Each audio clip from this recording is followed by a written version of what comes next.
We're going to use the mics. Okay. Good evening, everyone. Welcome to the regularly scheduled July meeting of the Old Line Zoning Commission, today being July 13th. Let me see, we have a full complement at the table here. We have Mary Jo Nozel. Somebody, because we don't have. Oh, we have, right. So We're Mary Gardner, I think, is the one who's up, I think. Michael was on the last. Michael was on the last one. So either Jim Porto or Mary Gardner. Do we have any idea or? I'm guessing it's probably Jim. Okay. Yeah. Jim, you will serve as a member tonight, have voting rights. Okay. Well, actually, no, we have our new member here. So. Member. Yeah, he's sworn in. Have you been sworn in, Bunny? I was just sworn in. You were just sworn in. Okay. Welcome. Yes, yeah. All right. So let's, let me begin again. We now have 5 full-time members here in attendance this evening. We have our newest member, Bonnie Reimschneider, Mary Jo Nozel. We have alternate Jim Porto. We have Denise Savigno, full-time member. Our scribe, Amy Huat. Secretary, Jane Marsh. Alternate, Mary Gardner and Michael Barnes. Our land use coordinator, Eric Knapp, and myself, Paul Orzel. So at this time, Bonnie, welcome to the Old Line Zoning Commission, and great way to get your feet wet. But welcome. Thank you. Okay. All right. Before we begin, is there anyone in the audience that has any public comment on any of the items on the agenda tonight?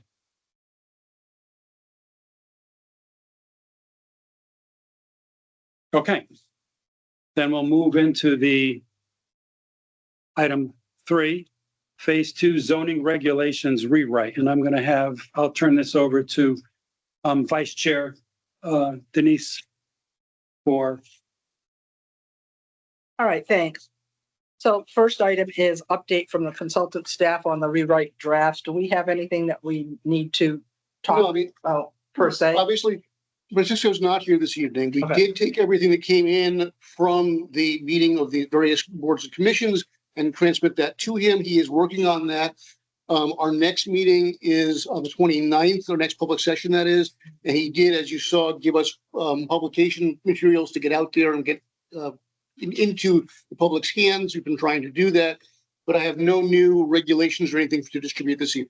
Okay, thanks. And survey, just a quick update on the survey. It's Last still I open? knew, we were just over 600, but at this point, we're just sort of getting trickles. It was a 564 a week or so ago, so we're getting probably 5 or 6 comments a day, which is not great, but it's still something. So we're at this point scheduled to leave it open for the end of July. Okay, thanks. So till the end of July. On the website and other communications, we have the website up.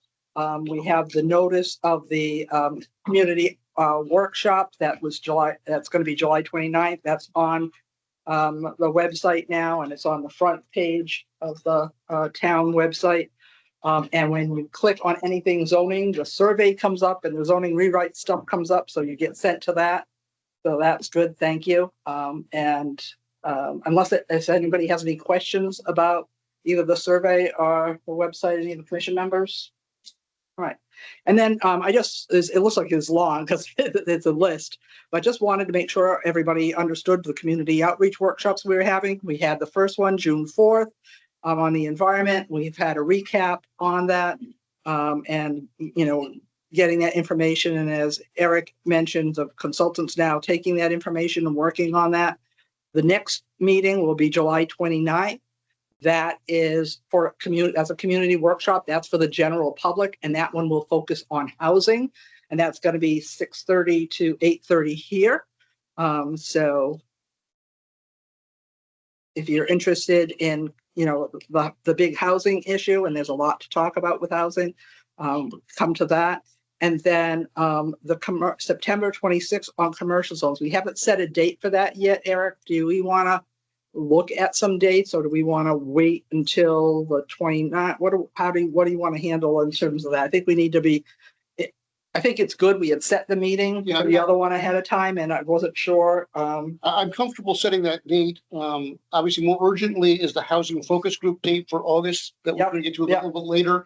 But if you want to try and pick a date in September, that's probably a good thing to do. I think we were talking about late September. Is that Oh, correct? yeah, I think you were looking at like mid to late September, so let me see if what we're looking at here. Let's see.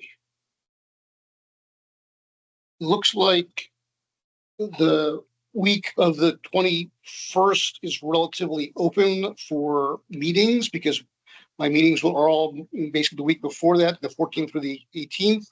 So I'm not sure if anybody else has any issues regarding 21st to 25th. I actually am gonna be at a conference the 3rd through the 24th. Okay, So, well, and the 21st is Yom Kippur. that's not a great time. So, me, but- and then you have a wetlands meeting on the 22nd, right? That's the 4th Tuesday. Okay. Yeah. You want to go to the So may- following yeah. week there? Is it, or earlier week? So let's, How's the 17th? that's my ZBA meeting. So the 28th, 29th, 30th, anyone have any conflicts? I'm not gonna. Those are be the around. fifth. So sometimes the fifth, Fifth week might be better, but The yeah. fifth week is I'm good. not gonna be around, so. Oh, you're not gonna be around that. I'm gone on the 16th and not back till the 1st. Ah, So, Then you guys got okay. alternates. Yeah, make it, do some alternate consider for you. We're trying to get as many people as possible. So that's why we're trying to set this as far in advance as possible. Okay. 14th, 15th, 14th, sorry, 15th, let's see. Your regular, 14th 's the regular meeting. yeah, so but when are you gone? I'm then going 16th through the 1st. All right. Could we do the 15th? Well, Yeah, that would be I two can- nights I in a can row do- though. 16th? you said you're going the 16th. That's right. Either that or we'd have to go to October 15th. I mean, I can do the 15th. We'll just You do have, the well, 15th. it'll just be a zoning kind of week. Double header. Does the 15th, He says the 15th is okay with him. is everybody okay with 15th? I am. I mean, it's September 15th. September 15th. I will be there. okay, then let's do it. So we'll set that. So as long as our consultant, as long as we have to check with our consultant as well. But Francisco. we're tentatively setting that for September 15th.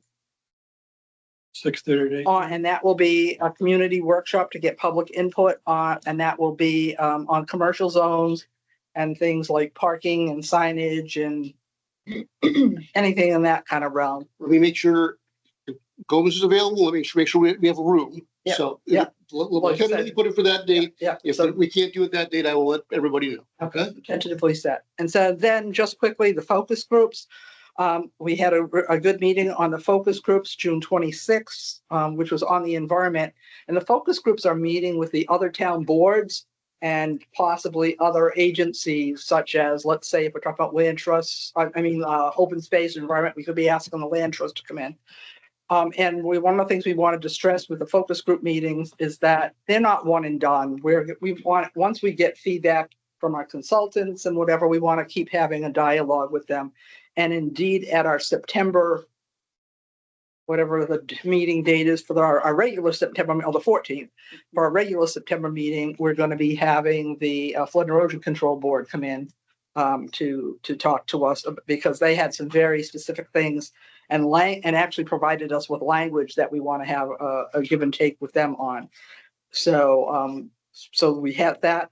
And we're looking at setting a date for the housing focus group, and that's kind of following again the housing meeting. So did we think we wanted to do that probably maybe like 2 weeks or so after that? So sometime in August, which I know was really terrible for everybody, but from a housing perspective, it is what it is. So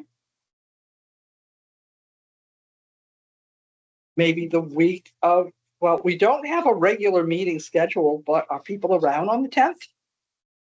That's our regular, that would be our meeting if we had a meeting. Yeah, I'm here. Do we want to do that? Okay, so guess what? Your September 10th is now filled up. August 10th. I mean, August 10th, sorry. Oh, God. August 10th. Yes. Keep me on track, people. Okay. And then I just put on it. So that's what we need to do. And then the other was just next steps. And that, is there anything else that we needed to do, Eric, in terms of, are we on track with the consultant? You said everything. So- Yeah, at the moment, we've already given him, we're gonna be generating new material to work with him on. And again, he is supposed to be here on the 29th with his crew like he was last time. I will confirm now, Rivercog was obviously not able to make it to our first focus group meeting, but they said they were willing to help out for our next focus group meeting. So I will see if Rivercog is available August 10th. Because obviously it would be good to have them as facilitating if that's possible. So I will reach out to Rivercog and see what their availability is. Yeah, I think, and particularly since it's on housing, I think that would be really helpful if they could be there. Because obviously that ties into their whole issue with the housing project that they're working on. Yeah. And that's all I've got. Okay.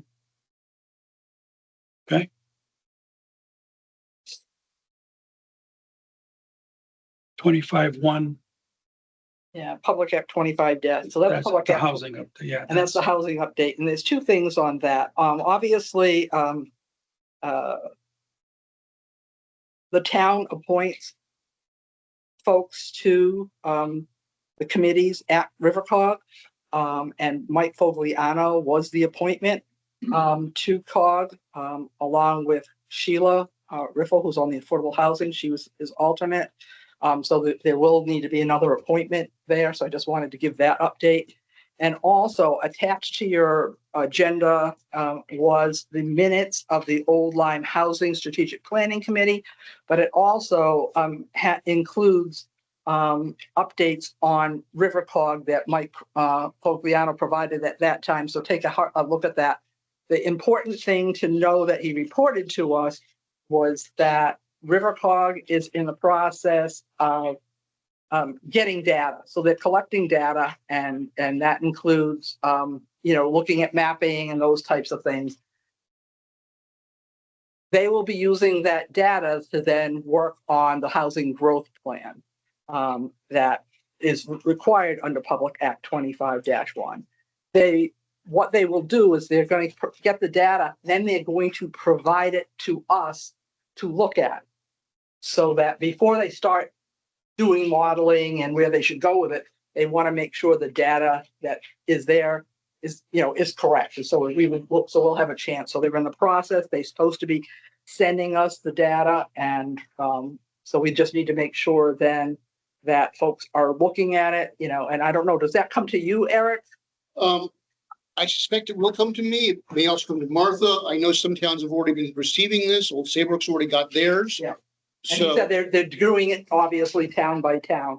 So we haven't, I don't think we had received it yet unless it to my had come in. knowledge, we have not received it. Okay, so. Places that would usually show up, either me or Martha have not received it. So if it shows up anywhere else, I'll see if I can track it down. But And that's where, as you know, Martha appointed, so these two things kind of go together.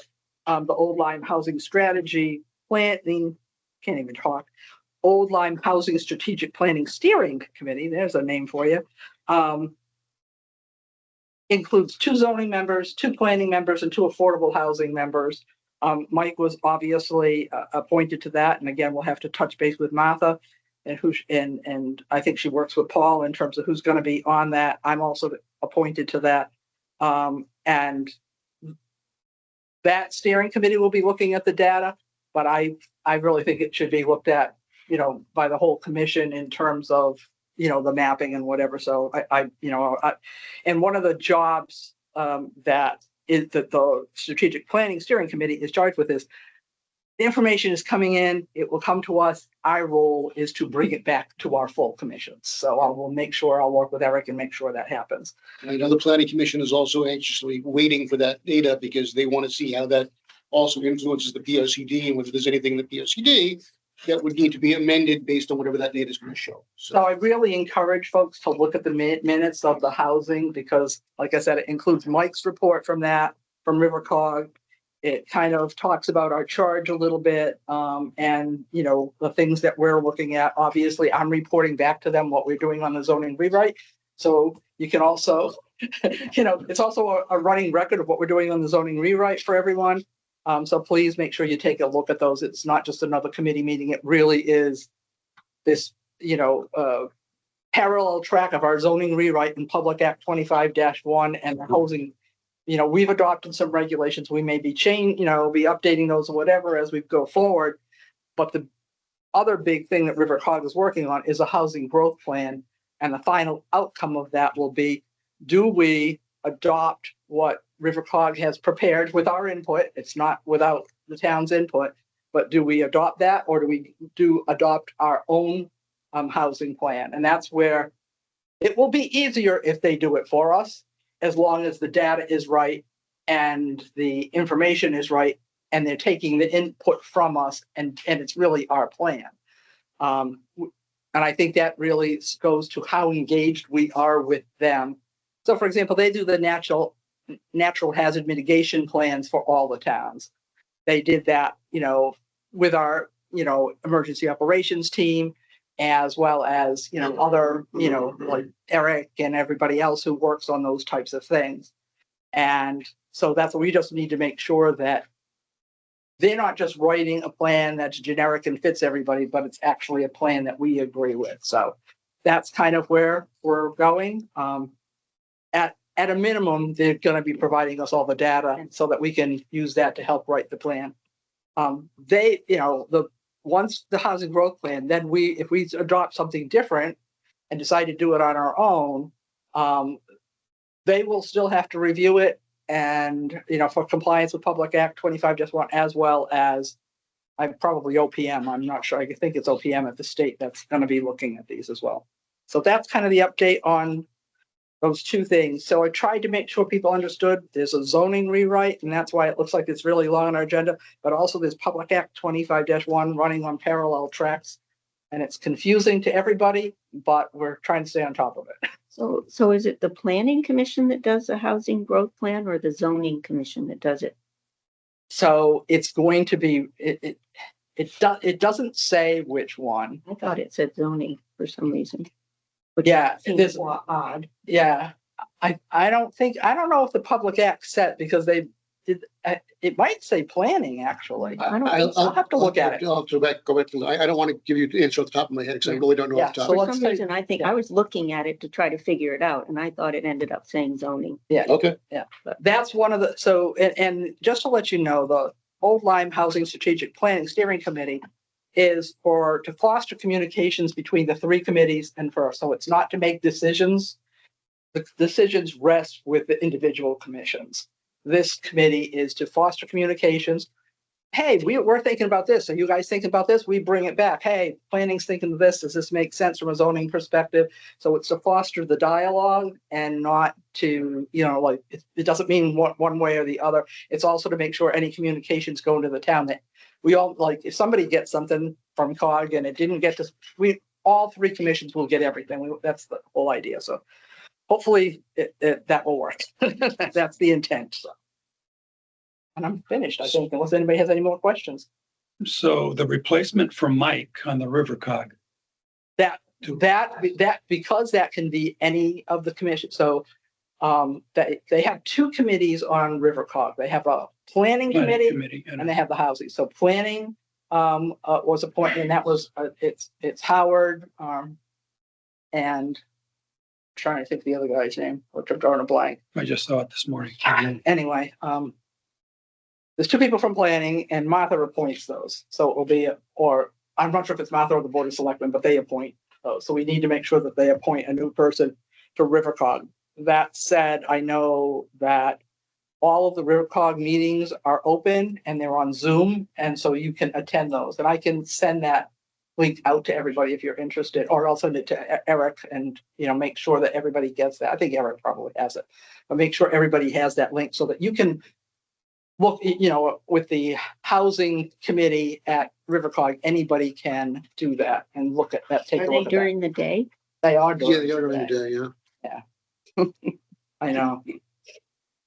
So, and I know Sheila is attending, and since I'm on this Housing Steering Committee, I'm going to be looking at that, but it all depends, I don't know. We don't know who Martha may appoint. And it may be appoint, Sheila may move up and then they'll have somebody else, on the house, so. Just to be cognizant of that, I'm sure she'll be contacting Paul for recommendations and probably the other commit, because there's, like I said, there's affordable housing, there's zoning, and there's planning, although planning, I think she feels is represented on the planning, so. That's where we are. Good. Thanks, Jane. Thanks, Denise. Okay. Moving on, we have two public hearings this evening. The 6 Lieutenant River Lane, the special permit, the CAM application. I would like to take a motion that we move that to our first item, and our second item, the sewer laid down area, would be second, because I don't think it's going to take us very long to go through that. And I would not want to hang on to those folks here while we do that. So I'll take a motion that we, So moved. okay, good. Okay, so Yeah, second, and just point of okay. order, this is a continuance of the public hearing from last time, or? No, you never this is started. brand Oh, we new. never started it, Yeah. okay. The short road. Your meeting last time, you said. Okay, we that said, this we time. just said it, okay. You just said it, and you also kind of informally committed to her that she wouldn't have to sit behind the sewers, so. We're trying to honor that commitment. So I'm assuming that there's no opposition to making item B, item A, and item A, item B. Okay, good. So then 6 Lieutenant River special permit application. The folks can please come forward. I'm gonna read the, And Madam Secretary is legal notice for both of them. for both. Both public hearings. Okay, Zoning Commission of the Town of Old Lyme will hold a public hearing at a regular meeting on Monday, July 13th, 2026 at 6:30 you PM choose whatever you like. at Memorial Town Hall in the Meeting Hall, 52 Lime Street, Old Lyme, Connecticut, to consider and hear comments on the following. 6 Lieutenant River Lane special permit with CAM application 2 for renovations in addition to an existing single-family residence, including expansion of the second floor primary bedroom, kitchen, and interior renovations, reconstruction of the mudroom laundry area with a footprint expansion, and associated roof modifications within the gateway zone. Jillian and Daniel Adams Jr. applicants. The second one is 224 Shore Road and 250 Shore Road, application for an amendment to the existing special permit to allow a temporary off-site laydown and staging area for construction materials, equipment, and piping associated with the Beach Association sewer project. Old Colony Beach Association, Old Lyme Shores Beach Association, Miami Beach Association applicants. At this hearing, members of the public shall have the opportunity to appear and be heard. Copies of the full applications are available for public inspection at the Old Lyme Town Clerk's office during regular business hours. So that is the meeting. Okay, Legal notice. thank you. Okay, so the applicants, 6 Lieutenant River Lane. Oh, Sorry Another to second. dominate the meeting. So we have some exhibits. Exhibit A is the special permit application. Exhibit B is CAM application. Exhibit C is the statement of use. Exhibit D, house renovation and additions. Exhibit E is 5 photos. Exhibit F is improvement location survey. Exhibit G are additional photos. Exhibit H is the certification of mailings. And Exhibit I is letter from Connecticut River Gateway dated 7/7/26. And I think I've got a lot of them up here.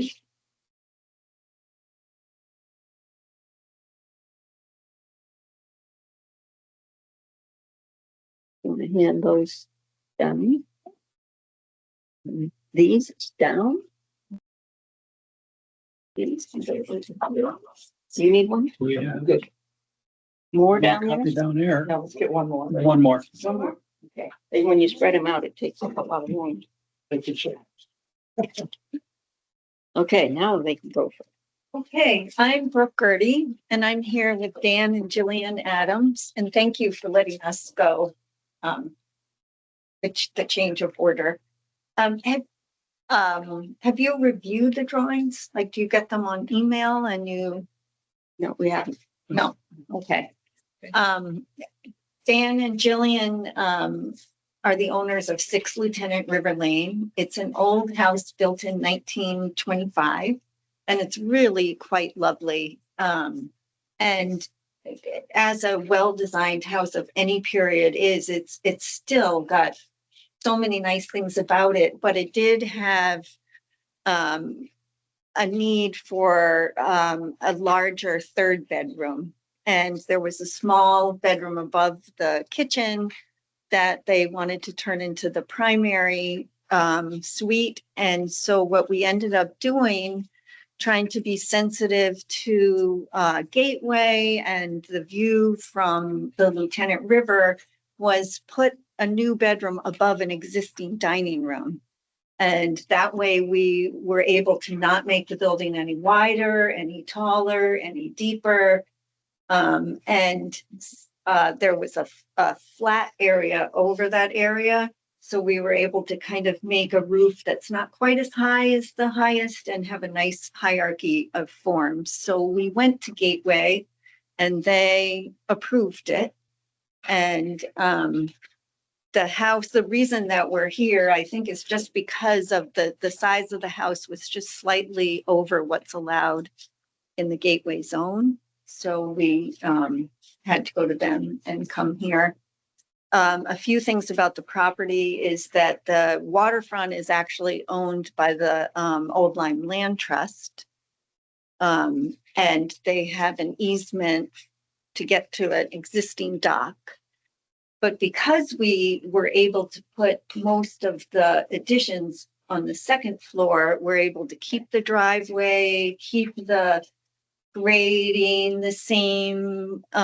There's beautiful mature trees and shrubs. We can keep all of those. We're not cutting down any trees. So I think that made Gateway very happy. So I can take you through the drawings. I don't know. Would that be helpful? Yeah. Yeah. Yes, very.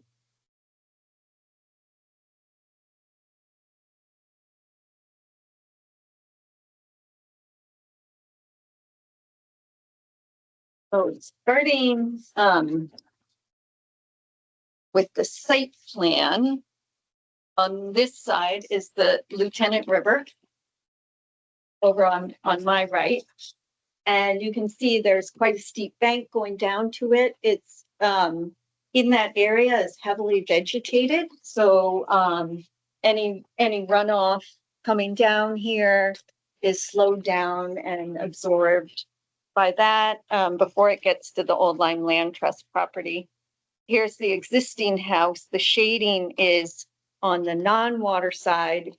We are proposing here, making the mudroom, laundry room slightly larger to fit, more modern day lifestyle.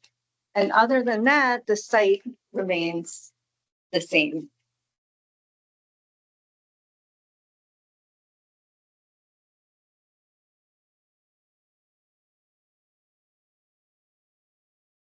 So, are the floor plans helpful or is just the exterior more helpful? Exterior grounds. I think this is the best one right here. Yeah. Yeah. Yeah. So I had a before and after for Gateway, which I think really helped them, just drawing over the existing photo.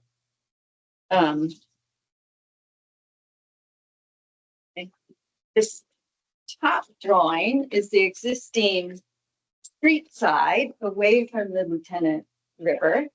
And that is the, original house with this lovely curve and front door. This is the proposed new laundry mudroom that has the same roof pitches. The side of the house. This is the north side. So here's the existing ridge, our new ridge, an existing ridge of a porch that we're proposing to make a pantry, a porch, and then here's the roof of the new mudroom laundry. And on the water side.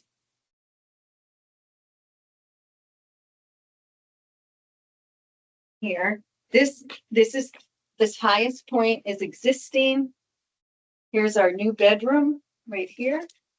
So the roof ridge is pretty much the top of this point. It's a little bit lower. It's like a foot lower because we wanted to. How low is that? I think with the perspective, it would look like that. And then this roof line is pretty much the same in this one, so that it steps down. It kind of goes up, comes over, and steps down in a hierarchy. Does that make sense? And then there's the before and after, which from here is going to look, minuscule. But I think Gateway liked it. It wasn't that big of a change, and in order to update the house, I don't know if you can see them over there. Yeah, you got it. I also don't know if we submitted after a write-up that had the Gateway, each one of their criteria, and then how we think that we meet it. Is that in the packet? We have that. Okay, you have that. So if you look at the zoning table, on every single category, we're just pretty far under what's allowed. Like the maximum floor area can be 20%, we're at 7.7. The building coverage can be 20, we're at 6.1. The ground coverage can be 30, we're at 7.7. Number of stories, 2.5 or 2, no change. The maximum building height can be 35. It's no change. I think that the new proposed is 26 feet. So we're quite under all of the, it's definitely not a maxing out of this property. That particular thing you're reading from, I don't see that actually in the official set. Okay. Do you have an extra one? Yes, you can take that. We'll make that exhibit J. Yeah.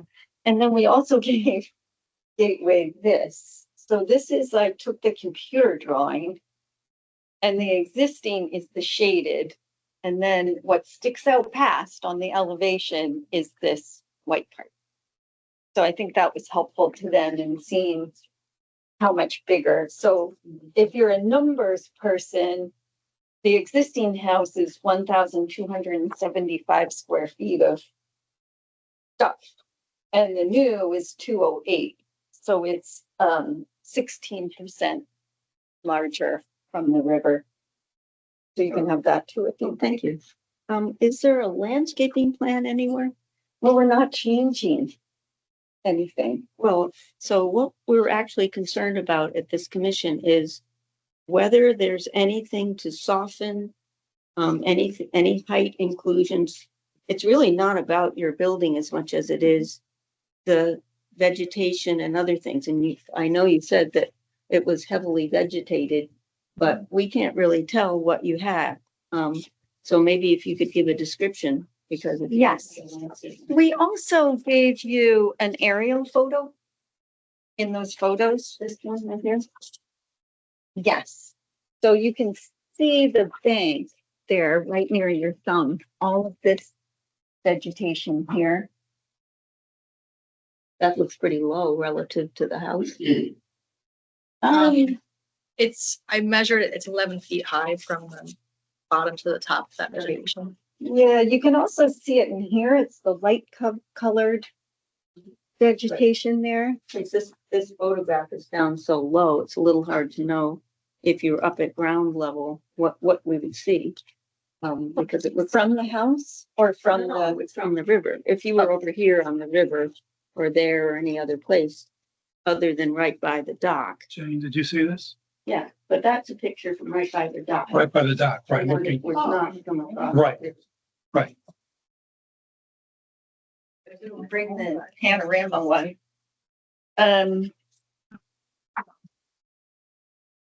Sure. Let's see. This one is pretty much from water level. Okay, is that in the package that we had? I believe it is. I think it is. They submitted additional photos beyond what they first came in with.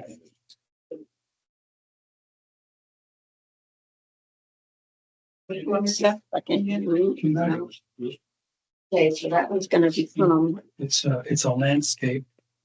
I'm not, okay. Well, Okay, we got a new picture. new picture, okay. Yeah, So new picture is exhibit K. Let me see what. Not this one, Jane, right?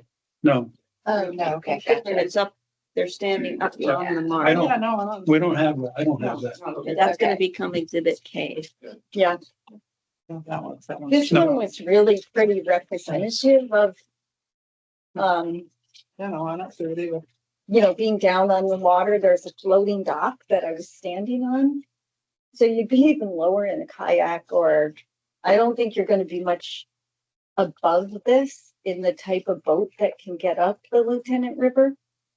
If I'm on a floating dock and standing here, you know, the sidewall of a boat that's there is about here. Mhm. So you're not a lot. This really is representative. Okay. Okay.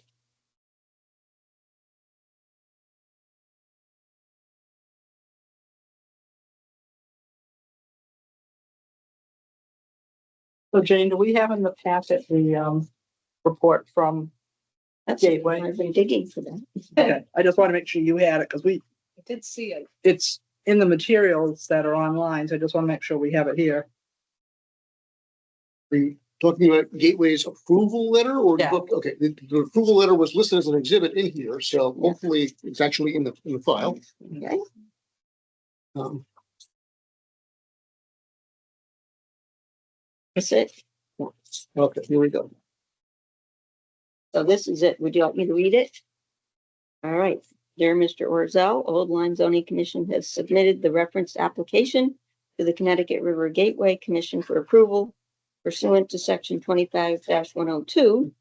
The proposed special permit application proposes constructing second floor space above the existing first floor footprint for a primary bedroom suite, renovating an existing covered porch into a pantry, and renovating the laundry mudroom. Findings. CRGC reviewed the application at its June 25th, 2026 meeting. CRGC finds the proposed development conforms to Gateway standards in Old Lyme zoning regulations, section 41012, and CRCG is not opposed to the application. CRCG or GC appreciated the applicant's submission of a document that outlines the Gateway standards for special exception applications and how the project meets each standard. And they supposedly attached it, but it didn't get in here. And that's why we made it exhibit J. Yeah, that's what. Let's see. CRGC requests the zoning commission to make removal of the floodlight and replacement of the 7 other exterior lights with dark sky compliant lighting a condition of approval. Property owners within the Gateway Conservation Zone enjoy the beauty and traditional riverway scene because of preservation efforts. CRGC works to ensure that beauty and tradition endure. Property owners are expected to respect the preservation practices put in place by the Gateway standards to prevent the deterioration of the riverway scene, including no new or expanded permanent structures within the 50-foot riparian buffer or 100-foot structural setback, preserving trees and replacing trees that are removed or dead with similar native species, using non-reflective glass in windows and doors, minimizing impervious surfaces, and planting and encouraging the growth of native riparian vegetation along waterways to improve the ecological health of the Connecticut River. Thank you for the Zoning Commission's continued assistance and partnership in the protection and preservation of the natural and traditional riverway scene within the lower Connecticut River Valley. Before you guys keep going here, I did also see this in the file here at 4:00 today. This is the Rivercog approval here. It's not listed as an exhibit, so I'm just gonna have Jane add that as an exhibit as well. River Cog. Not River, Ledge Light Health District, I'm sorry, I got it wrong, Ledge Light Health District, I'm looking at the letters and so, seeing one thing and saying something else entirely, Okay. so Good work. I apologize. No, I was looking at this, seeing LLHD, I'm like, that's not River Cog.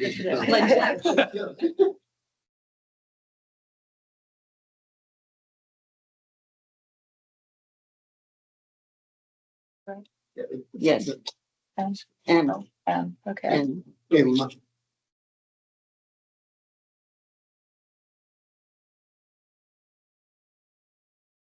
what is this thing? Oh, on that elevation. So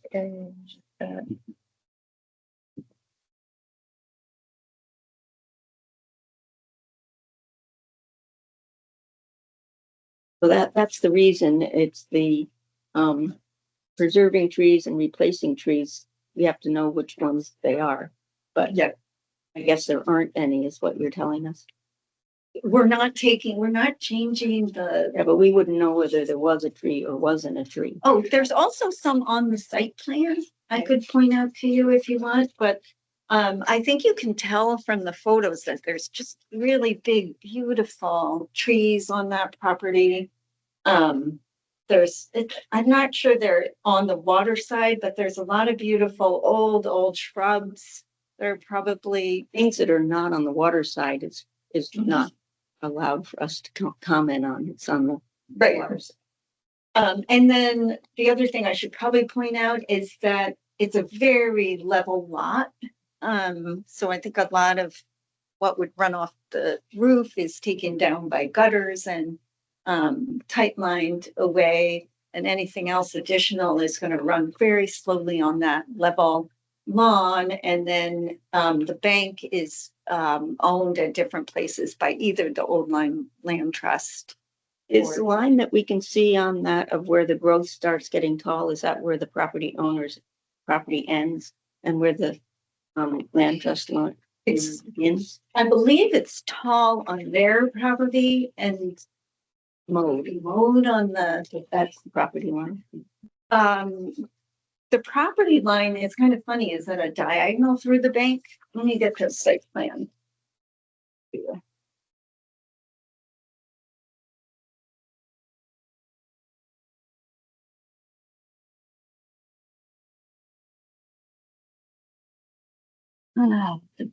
pretty line.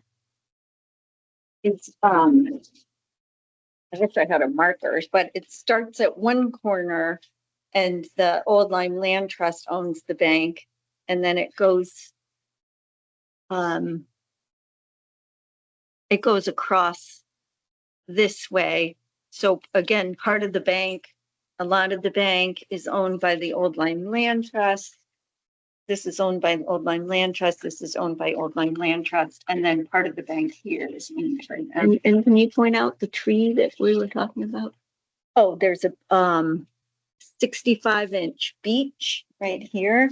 And then over here is a 36-inch pine, a 23-inch pine. And then you have just a tree line as well, right? Yeah, Where's the tree line? over here. Oh, okay. So on the plan, it says limit of clearing. What does that mean? Because this is existing condition map. Oh, no, improvement location survey. What does limit of clearing mean?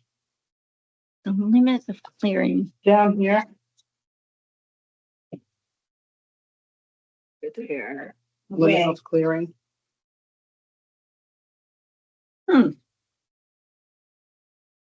Landscape area, limit of clearing. Is that left from something else? I don't know what that line is, but I think this is going through a like huge, like 3 or 4 different huge rhododendron bushes that are like 20 feet tall. So I'm not sure what that line is, but it's in the middle of those.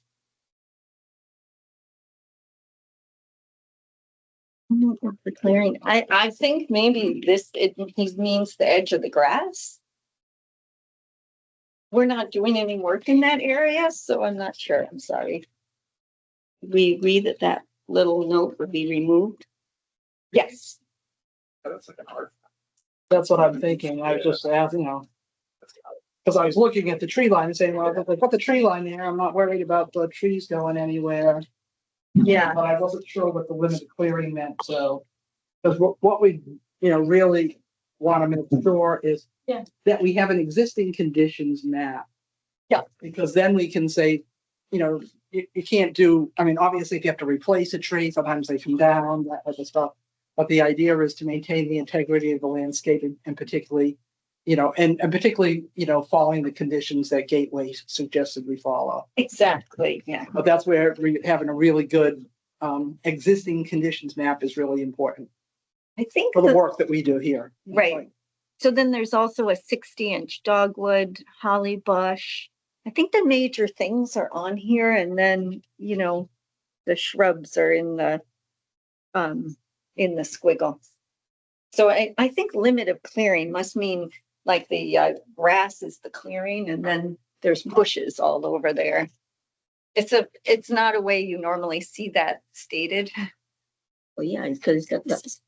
Yeah, that's why it's just kind of, that's why if we refer, I'm looking at which map I should refer to as existing conditions map, and this is the only one that kind of gets to that. Yes, that would. Kind of says improvement location survey versus existing conditions, because that's where we always start with is, you know, existing conditions. So, I mean, I think I'm comfortable with, because we have this, getting a existing conditions map.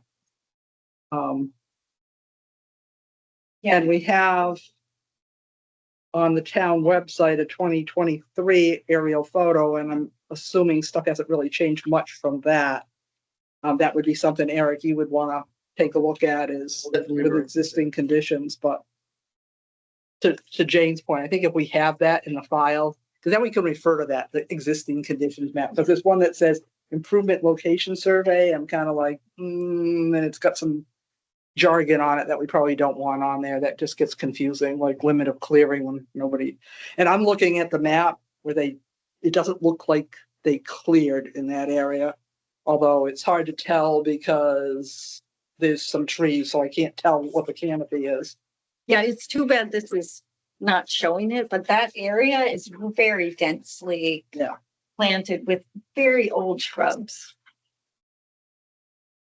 So I think this was, so I live right near you guys. And so I think that piece of the property, because this is the road.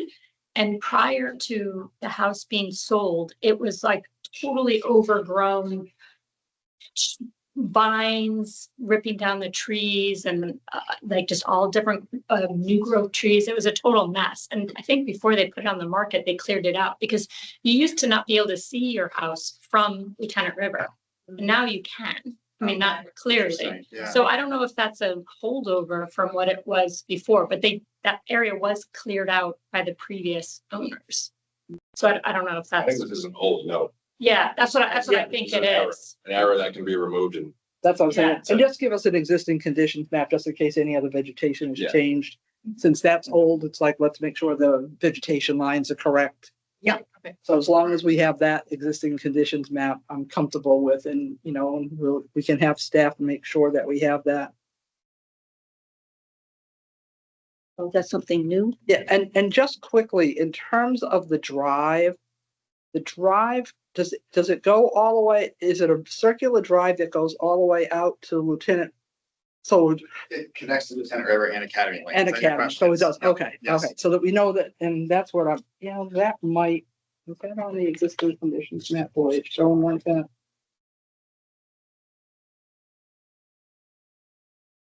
I think the driveway's on here. Yeah, okay, it is, it is, Yeah. it is. I just wanted to make sure, now I'm seeing it. It's existing. Yeah.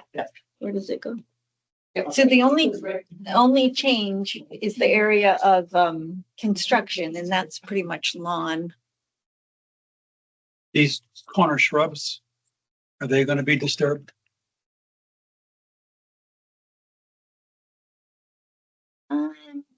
Because Yeah, if you look at them, look at the photo from the river, they do tend to soften that corner.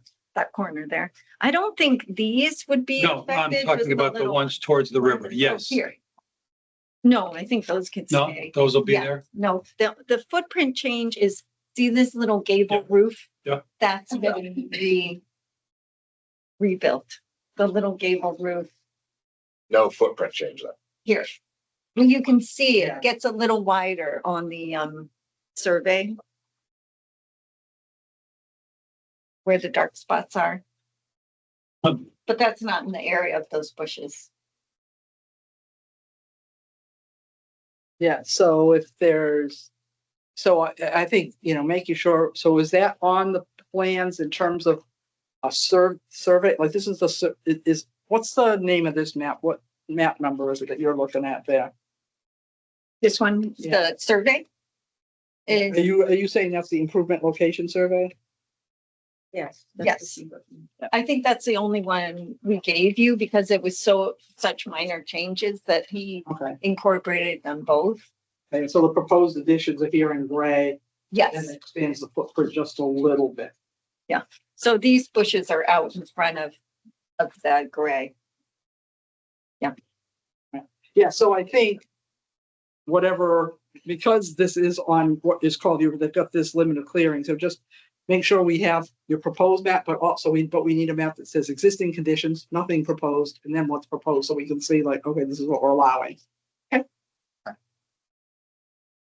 It's always good to have that existing conditions map, because that's where we started That from. makes sense. I'm sure they have that on. I'm sure it's somewhere, but we don't have it in this set. Because usually they do a survey just to say, this is, I mean, that's how they start with. Right. So that shouldn't be hard to get. And are you okay with the Gateway's comment about changing everything to dark sky lighting? Yes, so that last document I gave you details each light and it met their criteria. There is one floodlight facing the river and that we proposed removing, before we got there. And then the other ones would be changed to dark sky fixtures. Okay. The gateway letter says the floodlight plus 7 exterior lights, but it's 7 in total, so it's the 7 in total exterior lights on the whole property, so it's the floodlight plus 6.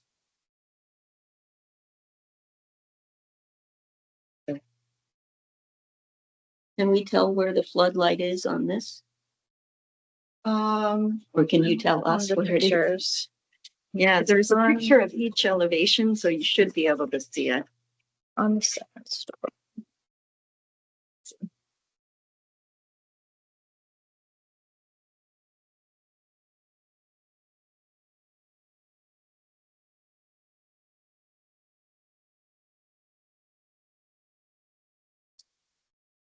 Gonna be hard from your distance, but it's right next to that white looper. Okay, so it's on the house. Yeah. And that's gonna go, right? That's gonna go. Completely remove that, yes.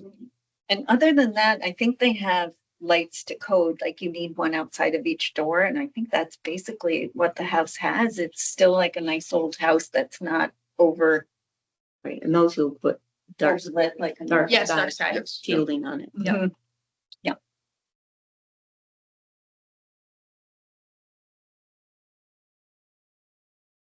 Other comments, questions?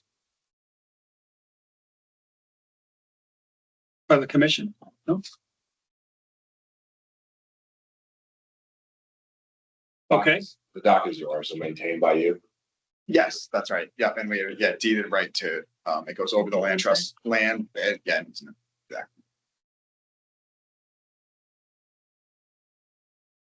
okay, if we're good, then I will open the application up to public comment and ask if there's anyone in the audience that would like to make any public comment on this application at this time. And if you would, you come forward, please state your name and address.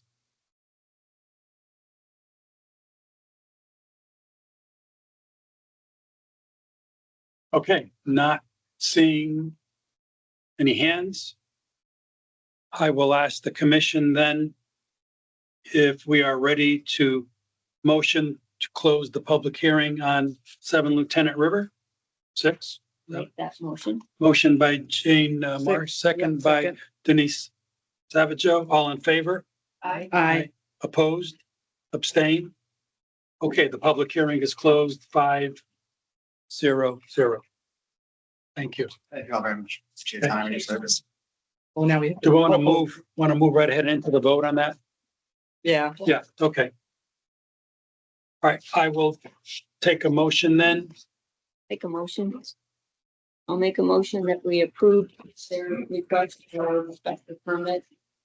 In our review, that we will ask them to do the following conditions: to remove the limit of clearing note on the survey location plan, to provide us with an existing conditions map that it shows at minimum all the landscaping, and if necessary, the lighting, so that we know what to gain. And the requirement that they eliminate the floodlight that's located on the eve of the house, and they change the remaining lighting that is facing the water to dark sky compliant lighting. If anybody can think of anything else I forgot. What about the non-reflective glass? Is there any? Yeah, well, they're gonna add, they're adding windows with the addition, right? Yeah, it's in that So document. non-reflective glass in the addition. Do you just want to say incorporating all, Yeah. okay, why don't we just say incorporating all requirements set by Gateway in their letter of, and, do it that Yeah. way? I don't Yeah. know. Letter dated July that 7th, cover it all? 2026.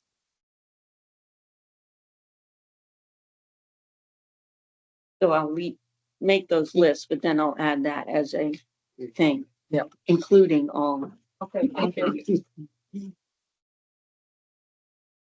Okay. Is there a second to the motion? Oh, second. Second by Denise.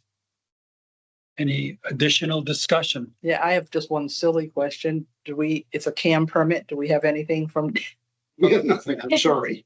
had to ask. You had to ask, but honestly, Denise, if you had it, and I had it, you would have it. Okay, just asking, just in case it came on unless I didn't see it, but just wanted to make sure. Okay, additional discussion? Okay, all in favor? Aye. Opposed? Abstain? Okay, the application is approved 5-0-0. Thank you.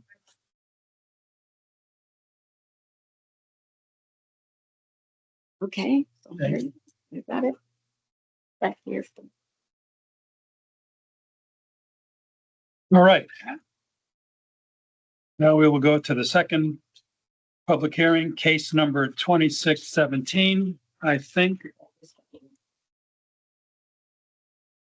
Madam Secretary, you've read all the legals, I believe, for. Get the exhibits. Exhibits. Right. So we're second for the exhibits. Yeah, If anybody's got extra maps down there that. anything of extra maps that we. Yes, Yeah. yes, sorry. Pictures? Yeah. Okay. Thank you.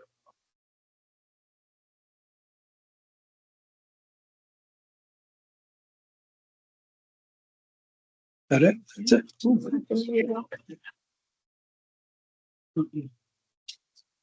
Yes.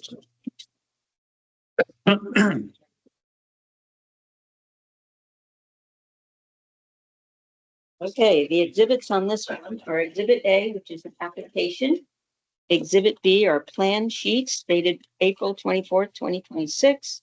Exhibit C is a letter from J. Brendan Sharkley dated June 24th, 26. Exhibit D is the fire marshal mail response 6/17/26. And Exhibit E is certification of mailings. That's what our exhibits are.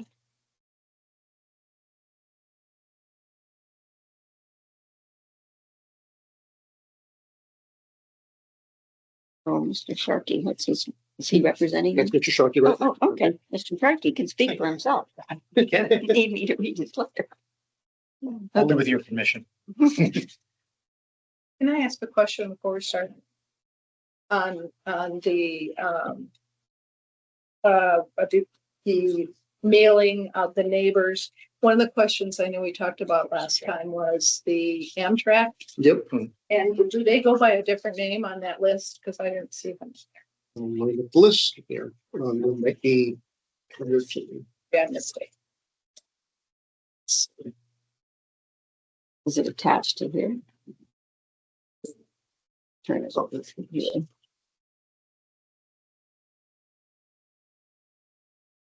With your permission, Go ahead, yeah. there were two addresses that I was able to ascertain for Amtrak, Okay. and they were both sent notices.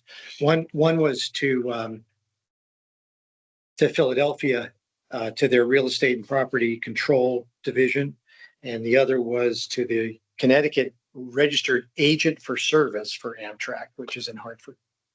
So both of them received I copies just of the didn't notice. see it on what we received. Yeah, It's on the very last page here. if you have this, I was looking at, okay, I was looking. Yes. The very last, it says here, Amtrak Registered for Services, 225 Asylum Street, 24 Hartford, Connecticut. Amtrak Real Estate Property Control, 30th Street Station, Box 14, Philadelphia, PA 19104. Thank you. Okay, the reason for the confusion is because when you download the abutters from the town's GIS mapping, it does not include Amtrak. Okay. So Thank you. it was brought to our attention, so we made Thank sure. you. it's covered. The ones of these that I can get them. That one.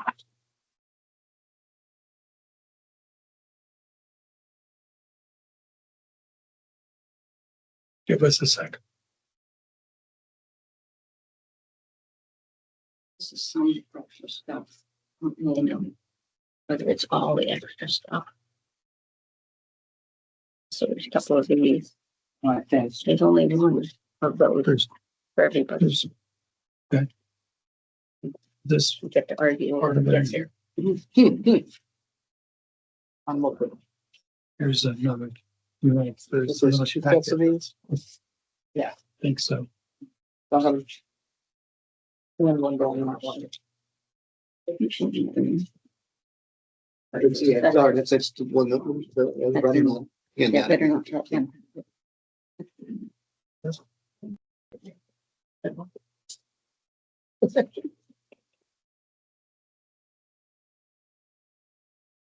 okay, I think we're ready to go. Okay. Good evening, Good evening. Mr. Chairman, the members of the commission. My name is Brendan Sharkey. I am the attorney representing Old Colony Beach Club Association, Miami Beach Association, and Old Lyme Shores Beach Association for this amendment to an existing special permits, I should say, that have been issued to all three of those associations for the purposes of building out their sewer infrastructure project. You're familiar with, I'm sure. Just to reiterate for the record, a couple of things. One is that these sewer installations are both internal to each of the beach associations, but also have a common infrastructure that is taking the sewage away from Long Island Sound and the underground aquifer and water resources pursuant to a consent order from the state of Connecticut. These beach associations are complying with the state of Connecticut's mandate and order to remediate the pollution that is leaching into Long Island Sound as well as to the groundwater.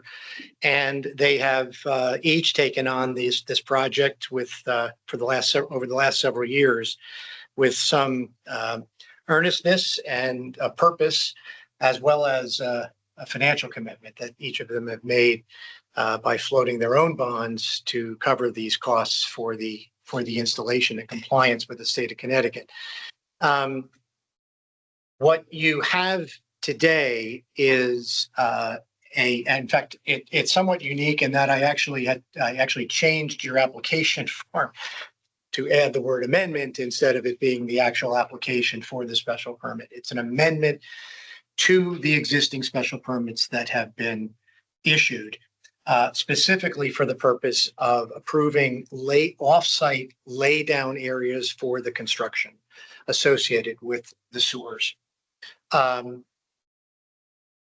These laydown areas are governed in your regulations by section 14.9, which lays out the elements that an applicant needs to present to the zoning commission for approval of any laydown areas or storage areas for a construction project that is not physically on site to where the construction is actually occurring. The commission in previous meetings had determined that this process that we're going through tonight, the public hearing, was required an amendment to the existing special permit. For the record, I have expressed to the land use enforcement officer or the land use official that I disagree with that interpretation. I'm not sure that we needed to do the process that we're following tonight, but in the interest of working with the town in comity, we're actually submitting this information and providing this amendment to the existing special permits in an effort to help move the project forward in cooperation with the town. And having said that, I think the beach associations appreciate a lot of the input from the town officials, staff with regard to the scale and scope of this project. As you know, this is probably one of the largest civil construction projects that is being undertaken in Old Lyme. And we've appreciated a lot of the suggestions and comments that we've received thus far. Just to recap, 2 months ago, I'm joined by Doug Whalen, who's the president of the Old Colony Beach Association, and there are other members here, as well as the contractors. Sorry, Doug, that I didn't introduce you right away. Doug was here before you 2 months ago to present to you the information about these plans, not realizing that it might require an amendment. Following that, we determined that we should get an application into you, and that was done on June 24th. During that time with the staff, I think there were a number of positive suggestions about things that the beach associations might want to consider with regard to the special permits generally, that there are other elements that perhaps might need to be reconsidered from the original approvals. And it was suggested, I think, by Eric that we at least attempt to make this hearing tonight an opportunity to put all of those potential changes or adjustments or amendments on the table at one time. And when the team consulted, the team including Deep, the engineers, Fuss and O'Neill, the contractors, as well as representatives from the beach associations and their WPCAs, it was pretty clear that we were not going to be able to get our arms around every possible issue that might pop up in the course of the construction at this time. There are still too many variables out there that are maybe a year or more down the road. And what we opted to do instead was to bring to you, again, just the amendment for the laydown areas and only that for tonight, with the understanding that if there are other changes or other adjustments we may need to the existing special permits, we'll need to come back to you for approval for those changes as they become evident. But as of right now, even if we were to suggest one or two of those changes, we'll probably be back to you anyway with something that was unforeseen, perhaps sometime down the road. So with that said, the governing regulation, as I've described, is section 14.9, which requires the applicants provide you with a statement of use, as well as plans and other evidence of mitigation measures for the laydown areas, including visual screening, tracking and dust prevention on site, and any other relevant sets of plans that may be necessary. So the two properties that are in question are 224 Shore Road, which is, you have in your maps here. 224 Offshore Road is actually a rear of the parcel that abuts Amtrak, the rail line, and behind an existing residential home. So this is the area that's in question for 224. And then 250 is directly on Shore Road, and this is the map that demonstrates where the laydown area is with the highlights described. We have the contractors who produced both of these sets of plans here tonight to answer other questions you may have. Please note that each of these not only include the map, but it also includes the screening and other mitigation measures that are contemplated as required by the regulation. I mentioned that the town staff had made some other suggestions about how we might want to approach this, these two laydown areas. One was the notion that there might be another property elsewhere in town in the industrial zone. That option was, there was a property owner there who expressed some interest in perhaps hosting those laydown areas, but frankly, the price that that property owner was looking for a lease of those properties was usurious, to the point that it would actually have completely upset the financials of the project itself, which, as you probably know, is very carefully put together in cooperation with the state of Connecticut, Bond Council, and others who are involved in the financing of these projects. But nevertheless, it is necessary that we have an off-site location for these laydown areas, because there's not sufficient space within the beach communities themselves to put down the equipment and the materials that'll be necessary for the project.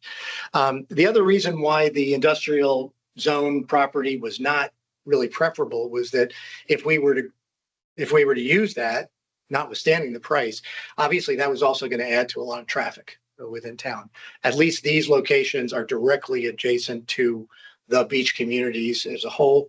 So all of the truck traffic that may be going in and out would at least be kept localized to the area and not necessarily be affecting the rest of the line.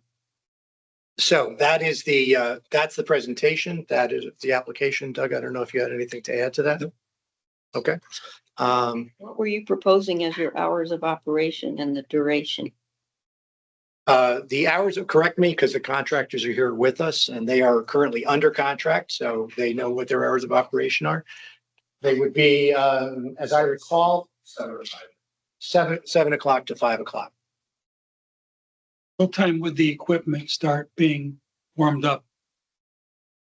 Maybe they can approach and put their names for the record. Why don't you go forward and get your name for the record?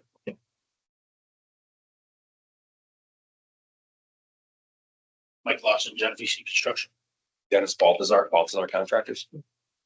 So the question was, are you going to start digging at 7, which would probably indicate that you're going to start your equipment at 5:30 or 6? No. Or equipment starts warming up at 7? So in the staging area, it wouldn't be before 7, right? Our equipment on site may warm up a few minutes before, but it certainly wouldn't be 5:30 or 6, maybe 6:45 on site. But within the staging areas, it wouldn't be before 7. Same for us. And how about the duration of the whole thing? 56 days for us. Yeah, the contract that the three beach associations have with the contractors doing the work is, yes, how many days all total? It's, Yeah, I think the longest duration contract is 16 months, I believe. Yes, September of 2027, this one ends, and September of 2027, this one. If we say September 2027, that's good. Yeah. Before we get too far along, July 7th, Chris Calvanese filed a building permit for 250 Shore Road. to construct the self-storage units.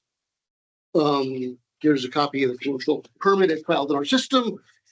I don't know if you folks are aware that he has done this.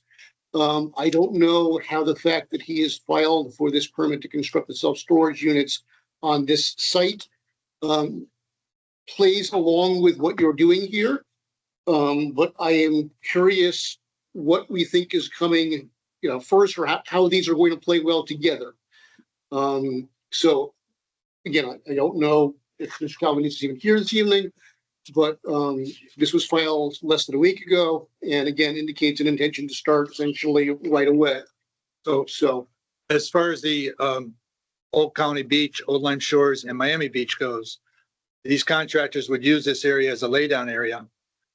During their time of using it as a laydown area, once they are completed, they're going to restore it back to its original condition as to what it exists today, or level it out. So there will be no additional. They don't expect to do anything to the site other than restoring it back to its original condition. okay, so it's your representation then that even though he just filed the building permit, that he will not be starting on the building permit until your project is complete. Yeah, that's right, because Mr. Calvinese is also under a lease agreement that has already been executed. So that would take priority over. And also the other location at 224, they're under a lease also with the other vendor. Genovese has a lease with that owner to use that as a storage area only and restore it back to its original condition at the end of their contract. I'm good with that. I was somewhat disturbed, confused. I'm not quite sure of the right adjective. I believe we submitted those contracts. Yeah, We have the contracts. Yeah. Again, because I have essentially conflicting data here. I understand. I'm trying to get on the record where we are with this, because again, I wasn't expecting to see the building permit for one use when you're coming in today for a different use. Correct. Okay? Yes. So as long as we make clear that Calvinese comes after you when the self-storage units. And the owner's right here. So, I mean, the vendor's right here. So, Dennis from Baltazar, you plan on using it for just your use, and then you're going to restore it back to its normal? Yeah, which is typical in our practice. That's fine. Again, I'm just, because this was sort of new information and because this sort of contradicted what you guys are presenting tonight, I wanted to make sure that we all understood the sequence of events going forward. Yes. Yeah. Okay. So what happens to that building permit that he's filed? Yeah. Well, I'm going to make sure that from my zoning perspective, when it comes to me, I'm going to say cannot start construction until after the sewer project is complete. Right, because if they have an overrun, we can't put a hard date on this.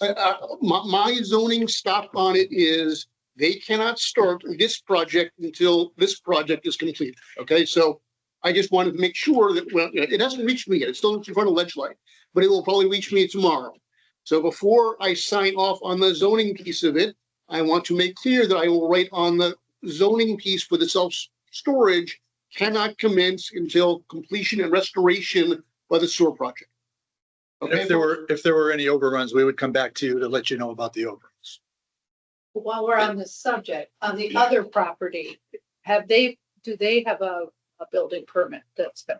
No, the other project, and I believe he's here, the other project is also for self-storage, but he's never come in to actually construct the self-storage. And at this point, obviously, were he to come in to construct the self-storage, I would put the same conditions of approval on, which is cannot do that until this project is complete. Does this delay affect their permit? Well, it clearly would, in the sense that special permits are valid for 5 years.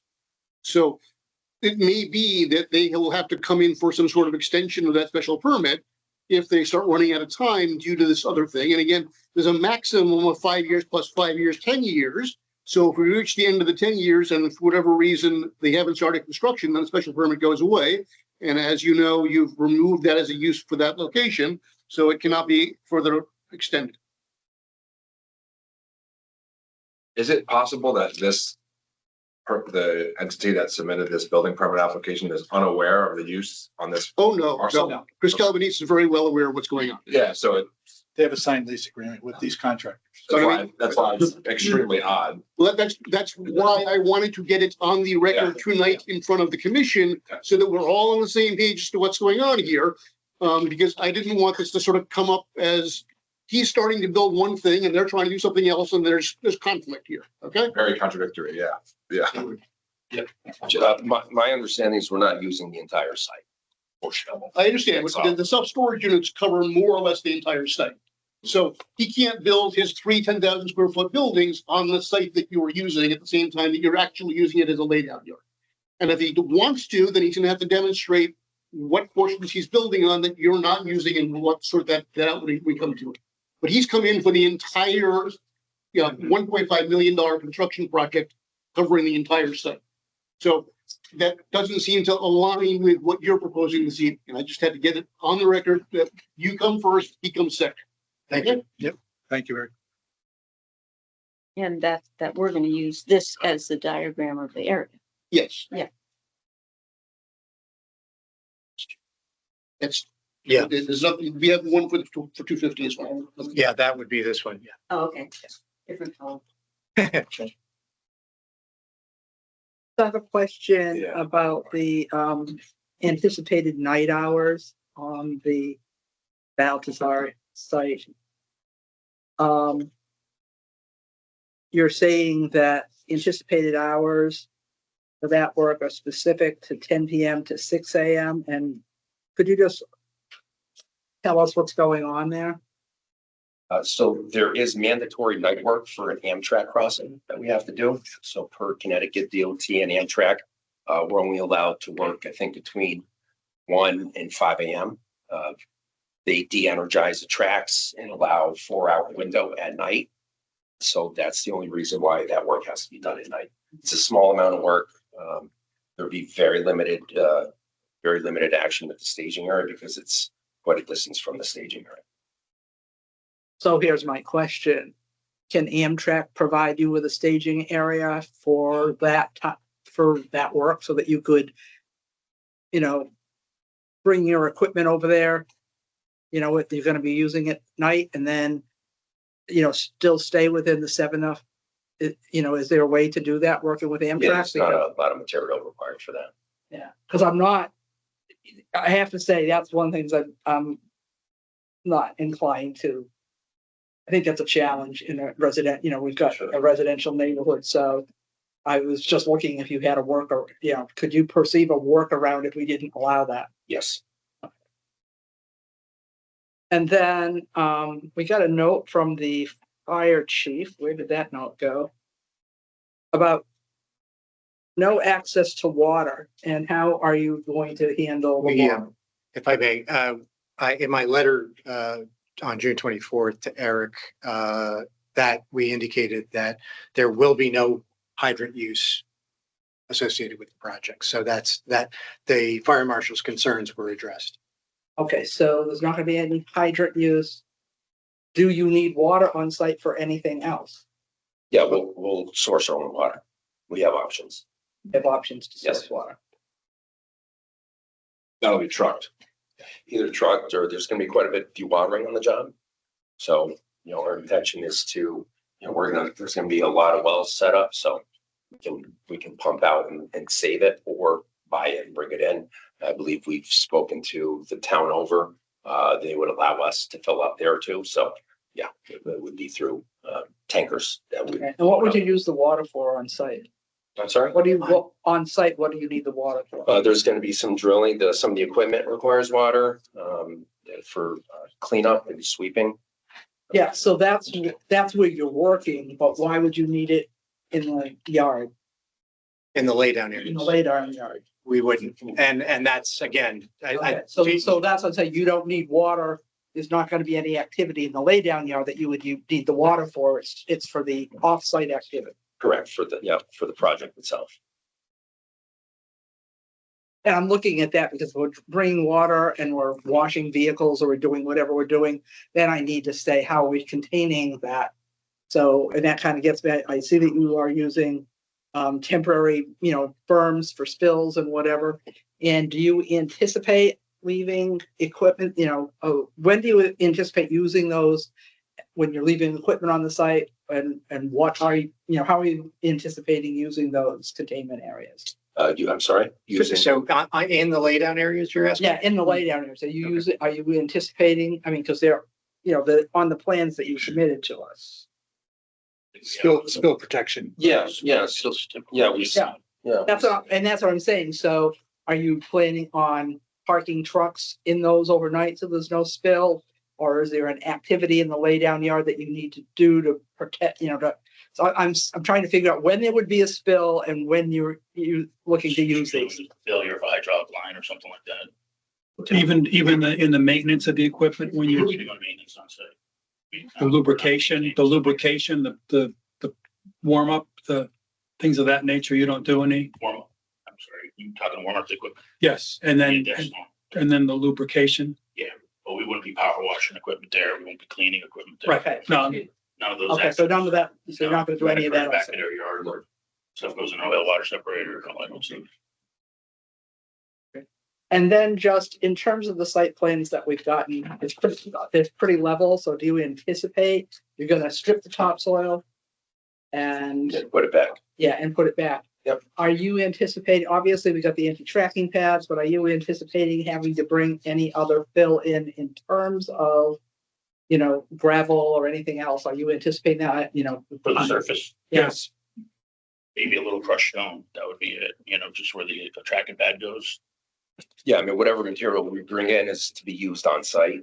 So when we're done, the site will be cleared. There will be no material left. What we're gonna do is strip the topsoil. When we're done, we're gonna put it back. We're gonna grade it, put it back and seed it. So it's gonna look just like it did when we go forward. so when you strip the topsoil, you're gonna put down a crushed stone to have areas that the equipment can go on and lift, and Yeah, I believe we show some. that crushed stone will be pulled out and topsoil will be returned? Yeah, exactly. Yeah, well, you're showing the anti-tracking pad at the entrance, so, and that's basically you're going in and out, you're not tracking out, but I was looking at, so that you don't just have a big mud hole where you're gonna be, in your yard. 224 is primarily already milling some gravel existing, so. But whatever necessary So stone we need. if we have mud issues, we definitely. But 250 is not though. Yeah, so we would make sure we put whatever stone we need to prevent any runoff. And then when we're done, we remove it and put the topsoil back. One entrance and exit, is that correct? I believe we're showing two. Yeah, 2 in each case. 2 for 250 Right, 2 for 250. and you have 1 and 2.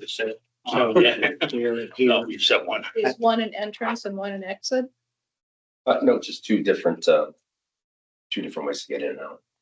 Is that part of our regulation? Are we allowed to have? It's governed by the state drive. I mean, the state has to issue, permits to get on and off of the state highway there. So the state issues it, then we're kind of stuck with whatever the state issues. So. Well, the one on Shore Road is the state permit. That's the curb cut. Yeah. The one on the west side is through an existing driveway. So there's already a driveway there. And then the new curb cut is the one on Shore Road. But that's private property. Is that? Is that part of your lease?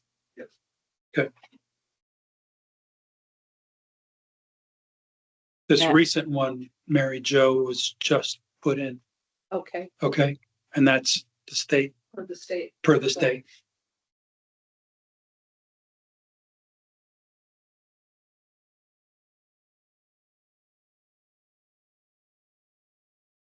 And that depiction that you see there, that'll all be privacy fencing all the way around. Yeah, temporary fencing with privacy screening How tall? and silt fence 4 foot. And then silt fence within around the perimeter. So at 250, what is there now? What are these items? These items. Yes, Yeah. the things that are, No, yeah, I think that's a prior photo from Yeah. GPS from, I don't know what was there before. That, but- Jane, that area that if you're referring to here, okay, that's what Connecticut Water used to have as a staging area when they were doing the water lines. So there's nothing there now? These things, whatever they There's- are? No, there's some trailers there, right? They are. There are some things. There's not- some things Not that- everything in that photo is there now. But Right. there is some remaining equipment that. Those trailers belong to you folks? no, nothing. Okay, do we know what those trailers are? They're presumably left over Connecticut water. They're gonna have to be removed as part of whatever's So going on. you're Okay. gonna get rid of those, right? They're not mine. Well, the property owner will be responsible for making sure the site is in the condition you need it for before you move in. Yes. Yes. But it also says they will clear everything out. Where They they, bring in. I mean, ultimately, it will, I mean, they can't move what isn't theirs, but the property owner is responsible for giving them a clean site. So it will be up to the property owner to, as property owners on this permit as well. So make it a conditional approval that they clear the site, that we can make that a requirement. And obviously, these guys have every interest in getting a clear site when they get there. So we need to ensure that Connecticut Water is not going to use this as a dual site as this is going Well, on. whether they are or they aren't, they never came in for a damn zoning permit. Right. So they have a cease and desist order saying they can't use it for that purpose. So I want to clear it off. Yeah, exactly. Okay. And we have a lease to use a permit and we need the property, so. Right. Will you be working year round or is there a seasonal aspect to this project? Yeah, no, we're working year round. Yes. So the 700 odd days is, Yeah, for the way the contracts were written. okay. Okay. There was some mention of different amounts of days. The amount of days is 753. Is that correct? Yeah. There's there's, I think, 4 or 5 different contracts. Right. But the total length of this lease shall be, or is intended to be, that long. Correct. The two contractors that are here, this is their work schedule. So one of the things we have is 2 sets of plans by 2 separate engineers. Somebody's working with Fuss and O'Neill and somebody's got a different contract, somebody else. Is that correct? I put my plans together. I believe he put. Yeah, the contractors themselves produce the plans that you have for the laydown areas. Both of them did so in consultation with Fuss and O'Neill, Okay. just to determine if there were any wetlands in the vicinity and what other physical conditions existed in the area. That's because, they're a little bit different, so I'm just trying to Yeah. make sure I reconcile in terms of, that everybody, it's like we've got, I don't see a topsoil stockpile area on your plan. I think you have it on your plan. Are you gonna have a stockpile area as well? Could you make sure we see that on the plan then? I don't see it. I could be missing it, but let's just make sure we have that so it's, in an area that's not noxious and doing what it needs to do.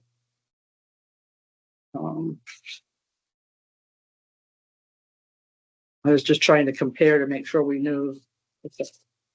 And are you both using the same height fence, 6 feet?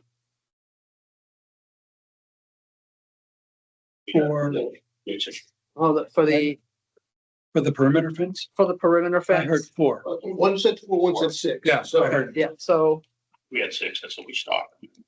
and yours is 4. I'm just like, That's the way. it's I'm done. like, I'd rather have- reconciling I mean, that. that's now. Okay. Make sure we know. Right. And, What's the difference in the staging areas between both properties?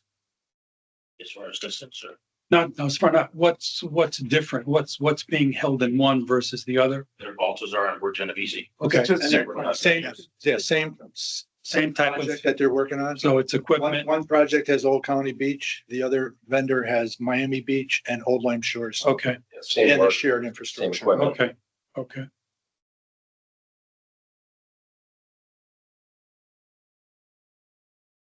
One of the things you mentioned in one of your presentations, I think it was Doug, you had said that the idea behind this is because you don't want traffic, you don't want machinery going throughout town.